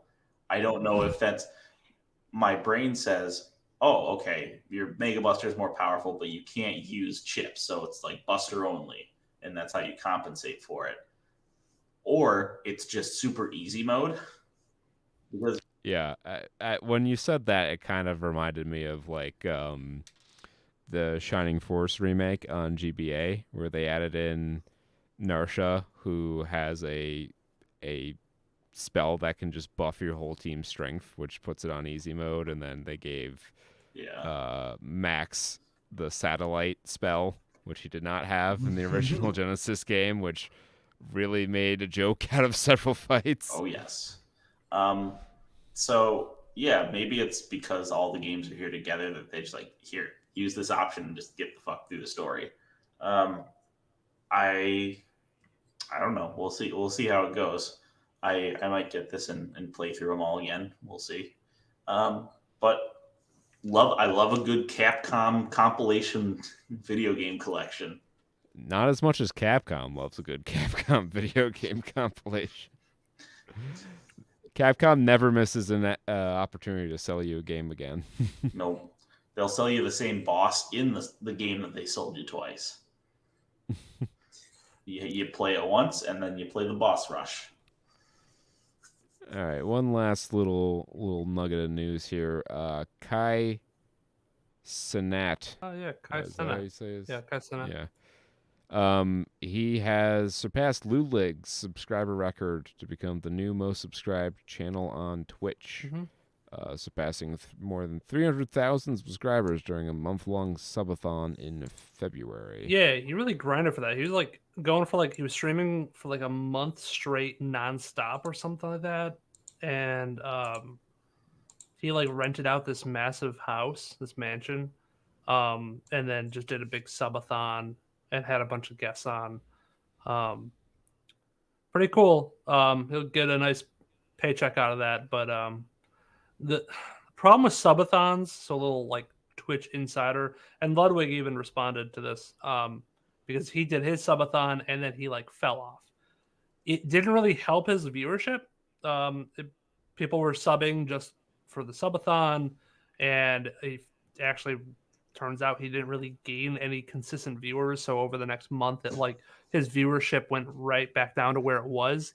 So all that effort into like making himself grow was only a momentary blip, and he kind of didn't like it because the content was really mid and it was grueling to stay up all that time. But Senat's different. I think it's getting his name out there more, and he's becoming more and more popular. You still get paid for those subscribers, even if they fall out afterwards. Yeah, I mean, he's gonna get nice. Like I said, he's gonna get a nice paycheck for sure. It just might go back down to the normal viewership that he had before, but it might not. I mean, he is definitely a different streamer than Ludwig. He was just doing some shit in his room, and it was kind of spur of the moment because he said he was on bed rest. He just got his appendix removed, so he really couldn't go out and do anything. So he just did a subathon. But Kai has made more of an event out of it. So I think if viewers are like, "Oh shit, this is the type of content I want and will come back for," he might actually gain viewers out of it. I certainly like the new, like up and coming, like hot Twitch streamer that is kind of making a name for himself. So wish him the best. He should go far. He got there. He got to 300K pretty quickly. He's only been streaming on Twitch at least since 2021. So yeah, he really hasn't been doing much. He kind of exploded. I don't know what made him explode, kind of out of nowhere, but he's had a lot of like famous people on his stream too, which is pretty interesting, and pretty controversy free. Like all the stuff that people can get him on is not really. It's kind of a nothing burger, so he's pretty clean. There was in the article on PC Gamer they put in there that he had some controversy, I think last year, when some other streamer accused a friend of his of having raped her, and he like invited her to the situation that put them in the same spot. I don't know if there's any credence or credit to that. Probably not if he just ran a month-long subathon and broke a record and no one tried to cancel him. Yeah, so he's pretty clean right now. His nose is probably clean of that. Yeah, he's been doing a good job. I mean, because you can slip into some sketchy territory with the amount that they're cracking down on certain things, gambling and kind of like hate speech that they're cracking down on. He's also a black streamer, and black streamers are known to get hate rated a lot more. So good on him for having a good moderation community and staying in the game. And he's not going to be moving to Kick, so good on him, because the Kick is the other, the kind of ugly side of streaming that is kind of rearing its head, that it's like backed by gambling websites, and it's has very lax and reduced terms of service. So there have been streamers that are streaming porn and streaming the Super Bowl. They fucking stream the Super Bowl, and we're not sure if there's going to be a lawsuit or not. There probably will be. The Super Bowl is available free to stream on CBS or whichever website. Yeah, no, but they crack down so hard. Like, you can't even show clips after the fact. It's you have to use like still images to avoid strikes and whatever. Yeah. But congratulations to Mr. Sinat, many more. Or whatever, I don't know. many happy returns, guys. We just got to do a subathon. Let's just stream for a month long. I'd be, if it were a situation where we could all like take a week off and come up here to the studio and do something over an extended period of time, I would kind of be interested in doing something like that. Yeah, Jake, you're not busy in August. Yeah. I will. But it's going to get a lot harder. Hey, I'm live streaming me taking care of a baby live on Saturn Studs. I mean, I'm gonna be here all day. I mean, that's one way to stay up all night. Welcome to the nursery. Come by, give advice, help. Yeah, the baby's not going to let you sleep, so might as well stream it, right? I just got him asleep. Don't sub. It's gonna put an alarm off. And, fuck no! Don't do that TikTok thing. Just in case anyone was worried, that little Joey Vito wouldn't be a part of the internet. Literally, his first moments of life will be recorded on camera on the internet. It's fine. Their faces change enough to where they don't even look the same when they're older. So, well, Joey Vito's where you're gonna have to go through life, knowing that, for all intents and purposes, his birth announcement came on a random episode of the Saturn Studs podcast. He's just going to have to hold that L for the rest of his life. That's a W, baby. Well, yeah, we'll save that. What are you talking about? That's a podcast. That's going in the baby book.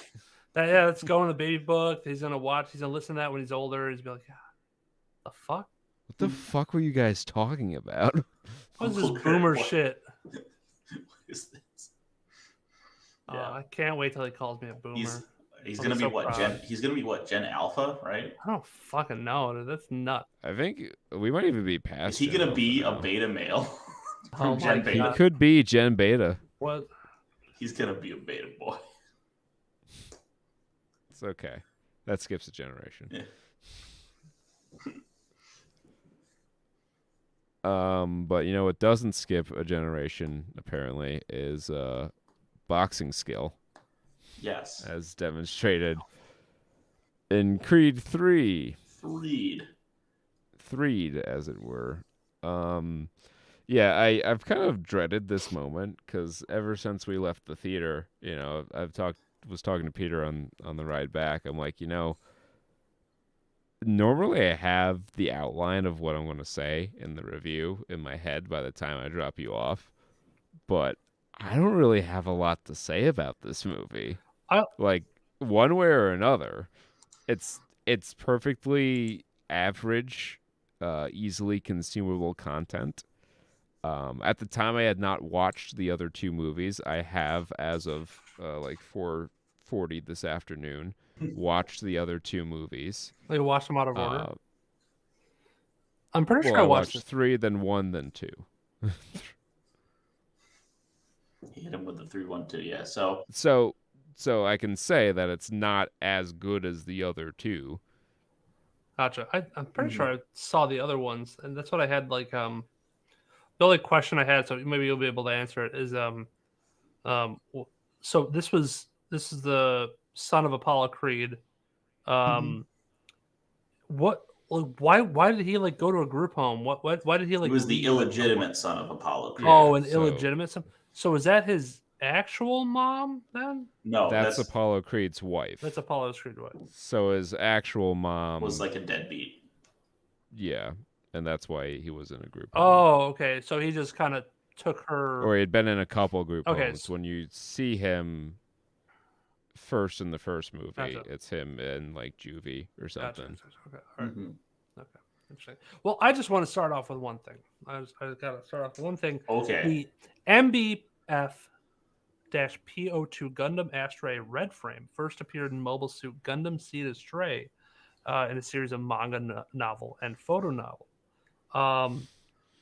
It's piloted by the Junk. I was trying to relax, and these two fuckers are going on and on about Gundam in the group chat, and my phone's going. Nah, nah, Yeah. nah. So Yeah. let me, at context for the context, Jake hits us with what he's reading to you now.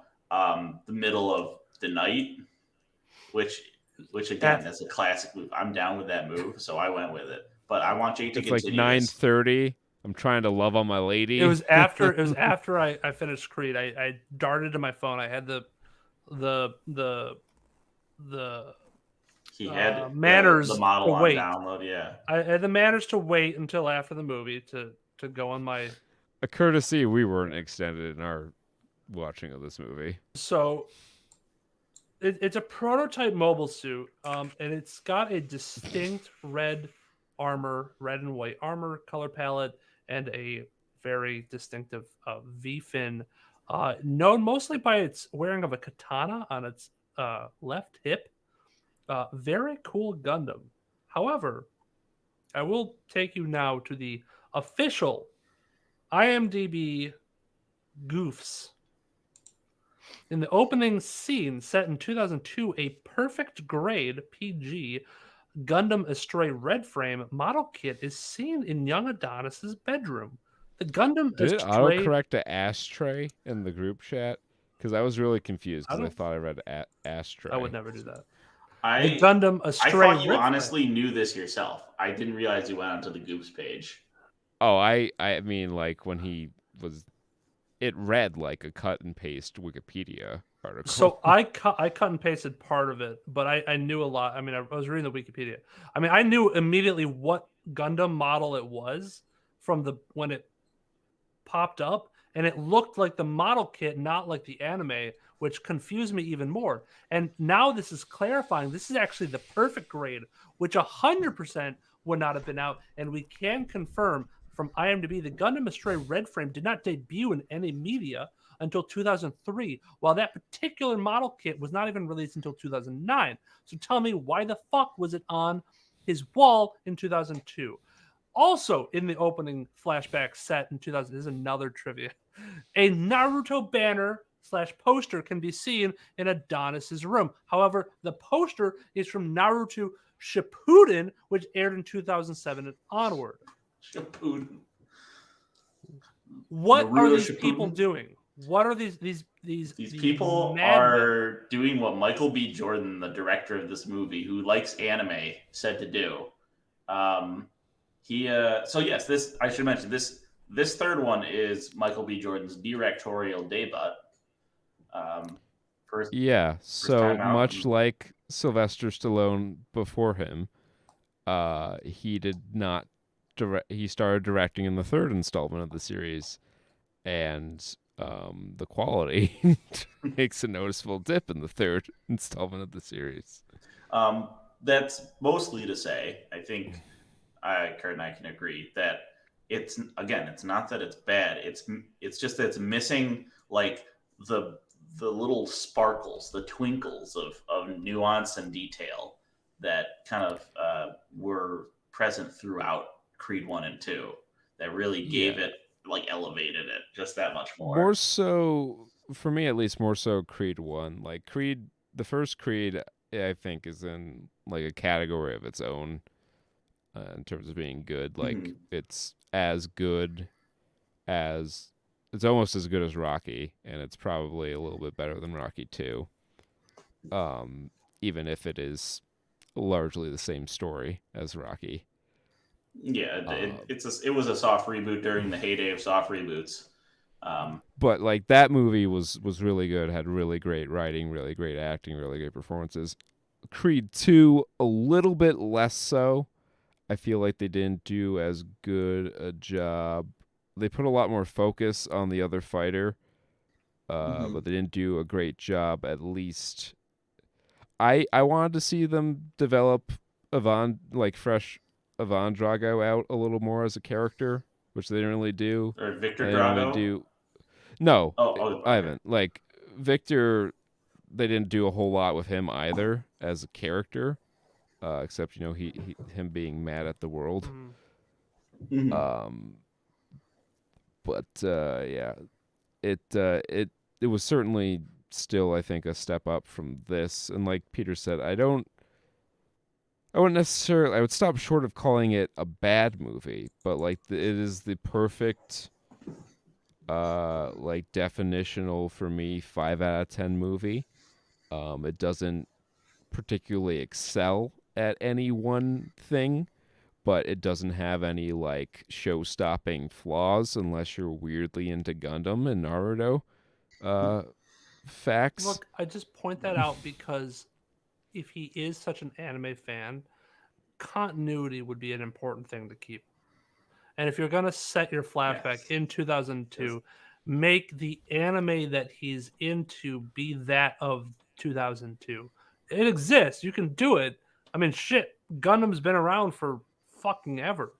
So And just I'm pretty sure Naruto at least had like the manga was out. well, then. no, I mean they could just do Naruto. Like Naruto Shippuden is what it turned into. I think later on, I'm pretty sure at least the manga was out. You could definitely do that. But then Dragon Ball would have been right up his alley. Yeah, and GT would have been airing in the U.S. at the time. GT would love it. I mean, that's all his shit. I'm pretty sure. Like, I don't even think Gundam is like on his top favorite animes. Like, he has a garbage tier list for like top anime, but we won't talk about that. Like, he's a One Piece fan. Like, I'm not gonna. I mean, obviously, there's got to be a lot of them because they keep making it, so people's be reading it. Yeah. They keep making it because Chapter 1200 at this point. Because something like Oda that. just doesn't quit, and he has to get the One Piece out there.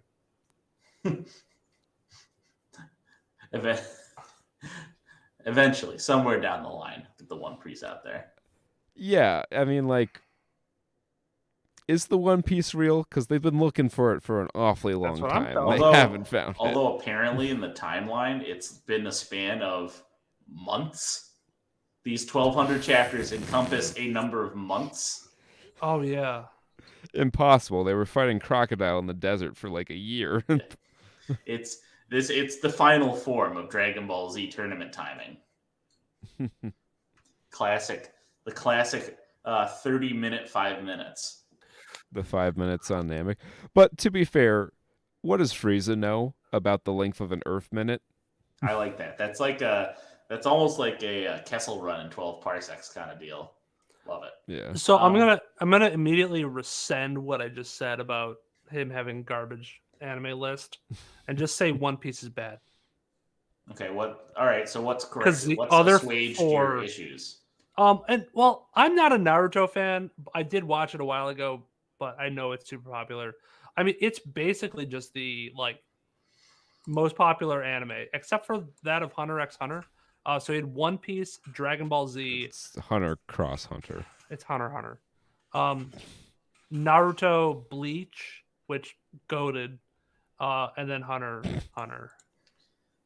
are his.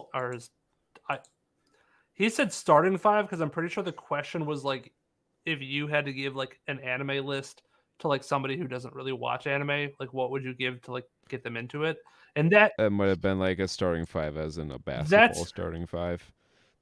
That's a pretty good starting 5. Yeah, I don't know what the exact question was, but whatever it is, I mean those are solid animes. Whether you're starting off or you're an avid anime watcher. I also I saw this, and this is like breaking news, I guess. You heard this Mitch is probably McConnell one of those fell like, too? Huh? You heard Mitch McConnell fell too? Yeah. Yeah, when I heard that on The NPR this turtle morning, I'm landed like, on his oh back. no, what a shame. So, Hope he doesn't have any complications. Yeah. Pray for whatever made him trip. But no, this breaking news is probably one of those things where he said like a thing in the interview with someone and they spun it into a whole news story. But nonetheless, the title here of this article, Michael B. Jordan's Creedverse will expand with an anime series.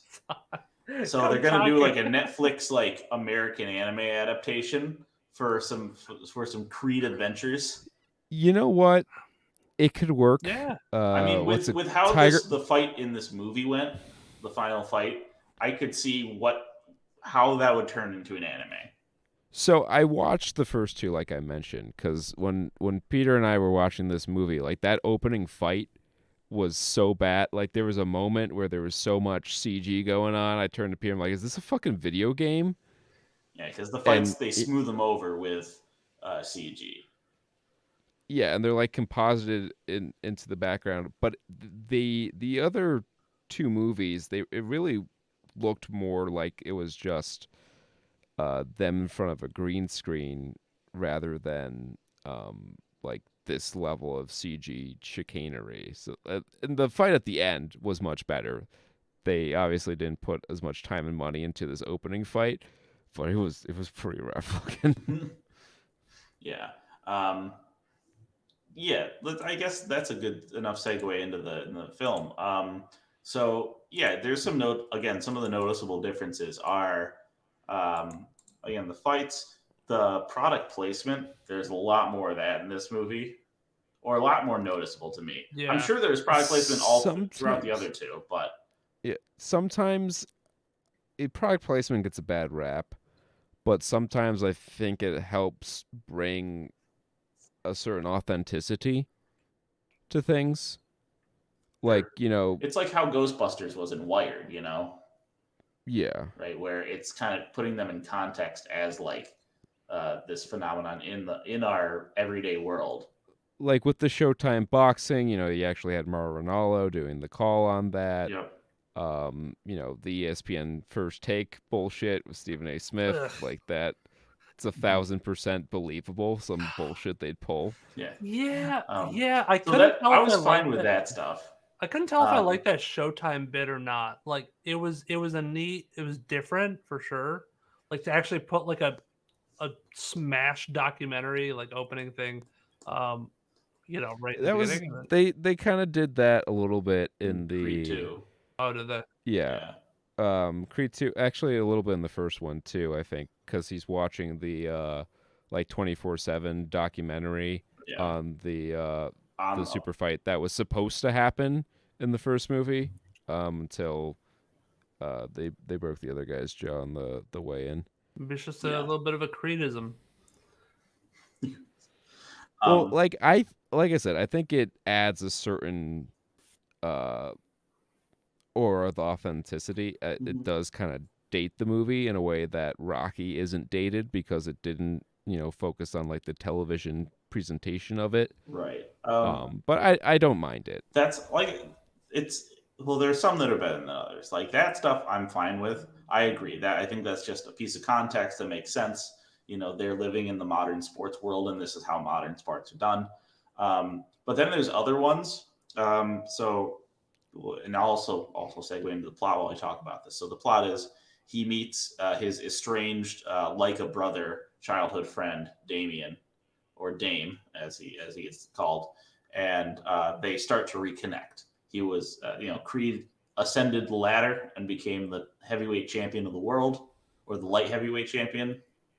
He was both at one point. They flip-flop because in the first movie he's fighting for the light heavyweight championship and he loses, and then in the second movie he's the heavyweight champion. Okay. Yeah. So he's the muscle mass. He's climbed the ladder and fought the mountain not a heavyweight. Yeah, and fought the mountain of a man, Victor Drago. The actor who plays Victor Drago, just to give you some context, if you haven't seen any of these movies and you're this deep into the review and haven't seen Creed 3 yet, he's going to play Brick in the Borderlands movie. Yeah. So just Yeah, it's He's very like he's got like a foot on MVG. He's got like 6 inches and 50 pounds on this guy. Like they are not in the same weight class. And if you watch Creed 2, he's a much better boxer as well. He just lost because he got bad coaching. He should have played the rope-a-dope when he was so far ahead on points. But the drama. So any case, yeah, Creed's at the top, and Dame he was in prison for 18 years on a weapons charge with some priors. Those must have been some priors. Yeah, like they. That one's one of those details where you're like, years. all right. See, now if it was like a marijuana charge, I'd be like, oh, okay, that's like a commentary. It's a commentary on how trumped up drug charges are used to keep minorities in prison. Well, it's kind of like, and this is the only time anyone will ever draw this comparison. This movie's like American History X. Okay, yeah, that is a comparison. There's a scene in American History X when Ed Norton's character is in prison, and he's in prison because he like shot and curb stomped the shit out of some black dudes. That was like an iconic scene. Yeah. So he's in prison. He's on laundry detail, and the guy he's on there with is a black inmate, and they're talking about the "what are you in for" thing, and the guy he was talking to was in for like 6 years on like a petty theft charge, and he's like, bullshit, you got 6 years on that sort of thing. And it like kind of opens his eyes, like, yeah, the justice system doesn't always work equally for everyone in America. So in that regard, if that's kind of what they were going for, that's one thing. And it kind of washed over me. They're like 18 years. I was like, yeah, sure. And then like halfway through the movie, I'm like, wait a minute. He went away 18 years on a weapons charge? Yeah, right.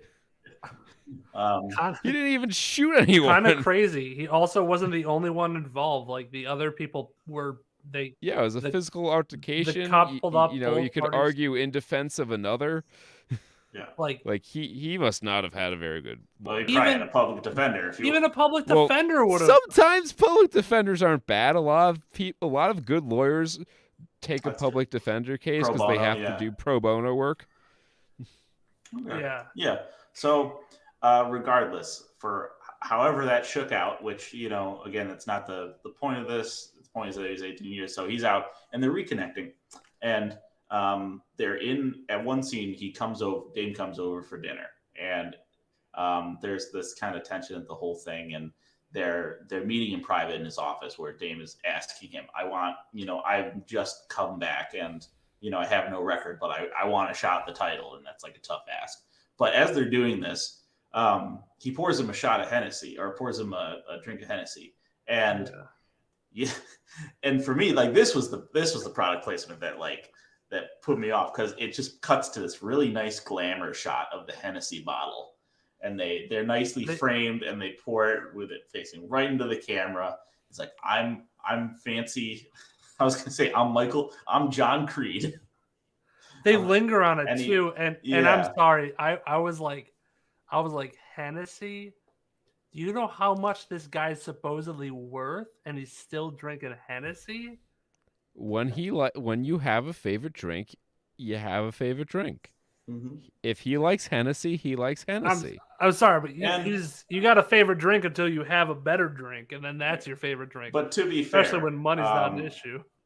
The character of Creed is like, his attitude and his presentation is the young money kind of braggadocious up and comer, and that Hennessy is definitely like a symbol of that lifestyle for sure. And he's like still kind of in touch with. That's like his wealth is a very recent development for him. And he's always, and he's kind of like especially with Bianca as his wife, kind of like like, I gotta stay in touch with my roots kind of guy. Yeah, that's a point in there where he's like, you aren't hood anymore. Like I'm from and that's how Dame comes in. He gets introduced. He's always from Crenshaw. He's from the Crenshaw section. He's from South Central LA. Historically tough neighborhoods. Yeah.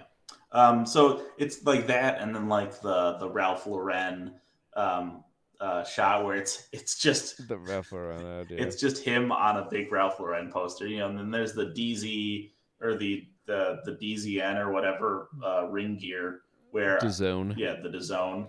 Well, the DAZN thing that kind of goes along with the Showtime and the Yeah. HBO because they carry a lot of boxing. Well, And apparently I guess there's you threw this out there, and I don't know if it's true. Maybe they have a deal with their own announcer, and they don't use the who's the name of the guy who Michael Buffer. Yeah, they didn't have Michael Buffer for this one. They had him for the first two. Yeah, that might be a budget thing too, because I know Michael Buffer charges a ton for appearance fees, which is why UFC doesn't use him. They use his brother Bruce, who is now arguably more famous than Michael Buffer. And I know a lot of people when AEW was starting up, because WCW for pay-per-views at least would hire out Michael Buffer. They asked Tony, "Are you going to do that?" It's like, not with how much he charges. Yeah. That's like where it plays a delicate balance of like keeping that realism versus product placement. And when you do watch a boxing fight, you are blasted with product placement. This is what it was trying to simulate. Watching a boxing event on TV. Yeah, that purse doesn't fill itself. Yeah, and you got to have product placement. So during the fights, I didn't mind it. That was, it was interesting to point out which ones they chose, because then you're going to get the like, movie you go to a baseball stadium or a football stadium, it's wall to wall. Yeah, you're going to get stuff. So that's okay. I did find it interesting, and I don't know if this is the case at Dodger Stadium. I've been, but not like to the dugout tunnel, where they just have the symbols of all the other Major League Baseball teams. I'm like, why would they have that? Because at first it was just teams in the NL West, so I'm like, okay, maybe that's how they like arrange it to show the standings. But it just kept going. There was teams from the NL Central. There were teams from the AL East. Yeah, that was interesting. So I went into this movie wanting like one thing, and it seems like maybe this isn't the thing that carried over. Michael B. Jordan didn't carry over, maybe because he wanted his face to look prettier and didn't want Jonathan Majors' face to look too bad. When you're boxing, you're gonna get bruised up. You're gonna look a little rough afterwards. Oh, yeah, well, in the first two movies, he got the shit fucking kicked out. He did. And like in the old Rocky movies, they'd have to cut my eye, Mick, like the classic line. And they just have bruises on their cheekbones, and they are wailing each other in the face time and time again. And they are just, there's no puffiness. It's just a little bruise. They get a little bit of blood. They spit a little bit. And it's kind of funny. You scraped him with your elbow. Yeah, it's kind of funny that you mention it, because like Dame's dirty boxing is like the only time that physical damage gets shown on a fighter, and it's like not even close to as bad as what was in the first couple movies. I thought they were gonna like show a dislocated shoulder, and then they just never went with it. And you could imagine like the kind of injury you see when someone like tears a pec. Just that discoloration all up and down. Huge. I mean, I think the thing that sent it home for me was the tooth. Him punching out a tooth, and it like he pulls the mouth guard. The tooth comes with it. Ooh, I recoiled. Yeah, and I was like, hey, I know what that feels like. Peter can attest. I was right there with you, Jake. I was like, nope, do not like. Ooh, and they put the drilling sound in there too. That's good. That was a solid moment. That was like palpable recoil, and that was solid. But then later, when they're both wailing on each other, and they're coming off with like bruises. The end fight, right? The end fight when Jonathan Majors and Michael B. Jordan were fighting. Jonathan Majors, who's looking like fucking Balrog from Street Fighter. Yeah. Again, just the Creed antagonists have been quite large. Except for maybe Creed 1. Dude, like the fucking halfway through this movie, like when Victor Drago shows up in this movie and I get like my eyes on his like physical stature for the first time, I'm like, fuck Creed versus Dame. I want to see Drago versus Dame. Yeah. That's the fight I want to see. Okay, so down. I guess we'll get into some other like Might as well. spoilery bits, but like the quick rundown, they're yeah. friends and then they become enemies. He does, he pulls Damien pulls some shady shit to get into a fight with Creed Yeah. or to get the title shot. He gets the He title. Tanya Harding's He's yeah, Drago. Like he gets his friend to give him the Nancy Kerrigan. and no one does background check on the guy that assaulted Victor Drago. Like that 1,000% would have come out. Which is a wild leap. Like that is a wild leap to go from also your talked up, like, yeah, he's a rookie, but he's like been in the circuit, he's like a pro boxer, to this random guy out of jail who's good at like, nobody knows what he can do. It's like, I don't know. Well, that was that's a point that he throws up. He's like, well, you came out of nowhere with like they're trying to pull some show the boxing Rocky in Mexico and you became the champ. What the fuck? Yeah, they're trying to pull the Rocky. He's trying to manipulate him with the Rocky story, and like his story kind of paralleled that. But in Creed's case, Adonis's case, Donnie's case, it's a little bit different because he got brought up as a potential opponent once it came out that he was a Creed. Although he did also beat the number 4 ranked light heavyweight, so that would logically put him in. And he didn't even want to do it. That's the, he's like, not at first, no. Yeah. Not under the name Creed, at least. Right. It was kind of, he had to be pushed into it. So so they fight. No, he's a championship. He's a classic heel. He does a heel championship run, and then they do the fight. That they don't show any of it. I feel like they needed to show him winning more fights and talking shit about Adonis, because they like how they fit that into the movie is on first take. Stephen A. Smith just won't let him get a word in and just like rattles off all the terrible things Dame's done and said about him in the past few times. Because it's important to note, like, Peter gave the summary. They're friends. They become enemies, but they were enemies like when he went to prison because he never stayed in touch. Of course, his mom hid the letters from him. Pulls that shit out the most inopportune times. Kind of her fault, I guess. I don't know. But anyway, Dame holds a grudge against Adonis because from his perspective, he's had to sit in prison and watch Adonis live his dream. Right. And, so and using the skills that he that. supposedly taught Adonis. And yeah, even though I saw him get his shit wrecked, and then Rocky taught him how to box. But and then I liked what they did with Bianca, with Adonis's wife, Bianca Creed, played by Tessa Thompson, and they kind of mirrored that relationship with her, where she's no longer singing anymore. She wants to preserve her hearing, much like boxers sometimes bow out before they have irreparable brain damage, and she wants to preserve her hearing. So he's like, how does it feel watching somebody else take your spotlight, and you're just in the background, nobody's looking at you, they're looking at her. Like, he wants the spotlight, he wants that fame and glory, where she's kind of okay, and so was Adonis for that. Like, he was okay just being in the background, being a family man and kind of running the gym. So that was really cool how they kind of mirrored the relationships. They brought her in there, because that oftentimes gets overlooked with especially in the Rocky movies. Like the wife was just another broad. I don't know if I would agree with that, but we won't litigate that. It's just another broad, Adrian. I will say that I feel like in all of the Rocky movies, or not the Rocky, on all the Creed movies, the relationship drama seems kind of forced. In some respects, yes. Like in the first Creed, when he punches the headliner at her show, like that's she's understandably very upset with him. And that rift makes sense. And then, his rift with Rocky in the first one also kind of makes sense. It's a little looser. And he says, no, it's in Rocky 2. He says some fucking heinous shit to Rocky, or Creed 2, yeah. When he says a comment about he makes a comment about how he didn't throw the towel in for Apollo, and it's like, dude, why would you fucking say that to the guy? Like, he doesn't already feel bad about it. Like, it hasn't been haunting him. That's literally the reason why he's here, trying to fucking stop you from making this suicide play. Did Rocky die in Creed 2? No.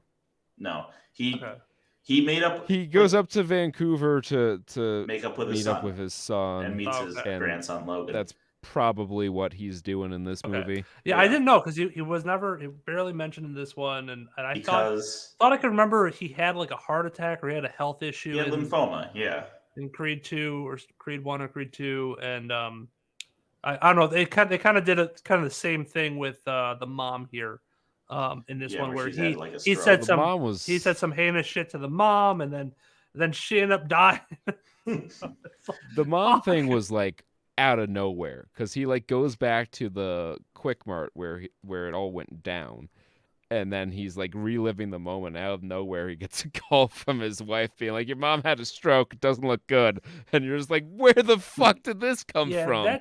Where's the hospice care? Like, where's the at-home nurse? Like, you know, she doesn't want to move out of the house, but can't you just put like you literally at your mansion, at your city house, your penthouse, I see those servants cooking your food. Yeah, I know you can afford people to help out around it. Also, can't you afford someone to take care of your mom? She's living in fucking Apollo's old mansion. You mean to tell me that she's living there all by herself? She doesn't have no help around the house? She's got like a live-in like maid probably. Or not maid, so. Nurse. Could have a live-in nurse. No, I think it is a nurse. Well, it's somebody's handing her pills at the. My great aunt had a live-in nurse, and she was in like a 100-year-old house in Queens. So yeah, I think that's where I see some of the flaws in this movie. In a relatively balanced movie and entertaining thing to watch. It did seem kind of forced in a lot of places. The mom dying, the push to get Dame in there like right away and having no other options, which I don't believe. Like this movie to me feels almost like very late in production. They got an edict that the movie was too long and they had to find 15 minutes to cut out of it. Also because this is the shortest of the three. The other two both ran 2+ hours. Yeah, this was pretty short. Yeah. So it was under 2 hours counting credits. Yeah. I will say, so it's a little compressed. They probably could have used some pacing stuff, but I will say some moments definitely didn't get a chance to breathe. Yeah. But like we said, this is it's a mid movie, so I should it's point not out a bad movie. No, I should point out some of the pros, like Jonathan Majors.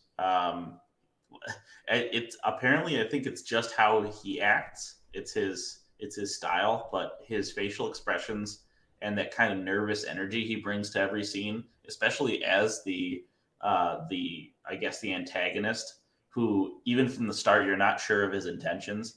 It does ratchet up the tension very effectively. Yeah. He had a very intimidating and intense screen presence in this movie. And to Michael B. Jordan's credit as a director, especially a first-time director, the way he utilized framing and the score to kind of create this aura of every time he's on screen, you're really kind of uncertain about what's going to happen. But he says I was going to launch into a thing about like how he said he was going to go after Creed's family, but then never really goes after Creed's family. Yeah. Like when he got the call at the Quick Mart, I was expecting to hear that like he had broken into her house and I don't know, roughed her up or like put a scare in her or something like that. Or tried to like or something slipped about the letters and he wanted to find the letters, right? That would have been like a thematic connection there. Yeah. But nope, stroke. They kind which was the thing that just happened between movies, and we're to accept that she's stroking now. I mean, they all in all, they kind of played. I mean, I think to the movie's credit, they kind of played Dame as more of a conflicted, but character that you could definitely like resonate with, and not I just found somebody. myself rooting for Dame more than Yeah, Adonis like in a lot of situations. sure he's doing some not so great stuff. You can he's done a couple bad things. He kind of rigged that whole setup by breaking the guy's hand so he'd be the one fighting, and then he fought a little dirty. He did fight dirty, where who knows, maybe if he didn't, yeah, he would have. Oh, he completely overmatched his opponent, It even without the dirty Yeah. fighting. So there's that element to where he didn't really do all that bad stuff and he just wants to become the champ, rightfully so. And he does have this kind of a secret agenda to fight Dude lives Adonis. his dream. Like, Yeah. how can you And hate a guy living his dream? And even the end. So they have their climactic fight, and Creed wins after that whole sequence. And he after the fight, he goes back and they see each other as if like Dame is now going to fade back into anonymity and become a nobody again. He's like, you're gonna. He'll never He has challenge to move for the on and title like ever. pick up the pieces of his career now. But Creed's like, I'll be there for you. But I'm thinking in my head, like, you became the champ. You had two amazing, like, super fights, real crowd gatherers, real barn burners. And you've made a name for yourself in a matter of months. You are now a professional boxer, whatever happens. I'm sure you'll get another shot at the title. Yeah. The only thing kind of working against him is his advanced age, Right. but that really didn't seem to be a factor. No. Yeah. In fact, that would be like and if this were if this were in real life, that would be like a crazy draw. Like this old fighter out of nowhere who can like rumble with the best. Like Yeah. that's a story. But yeah, so there's some, as with all the Creed movies, there's some good straightforward symbolism, visual metaphor, lots of stuff going on there.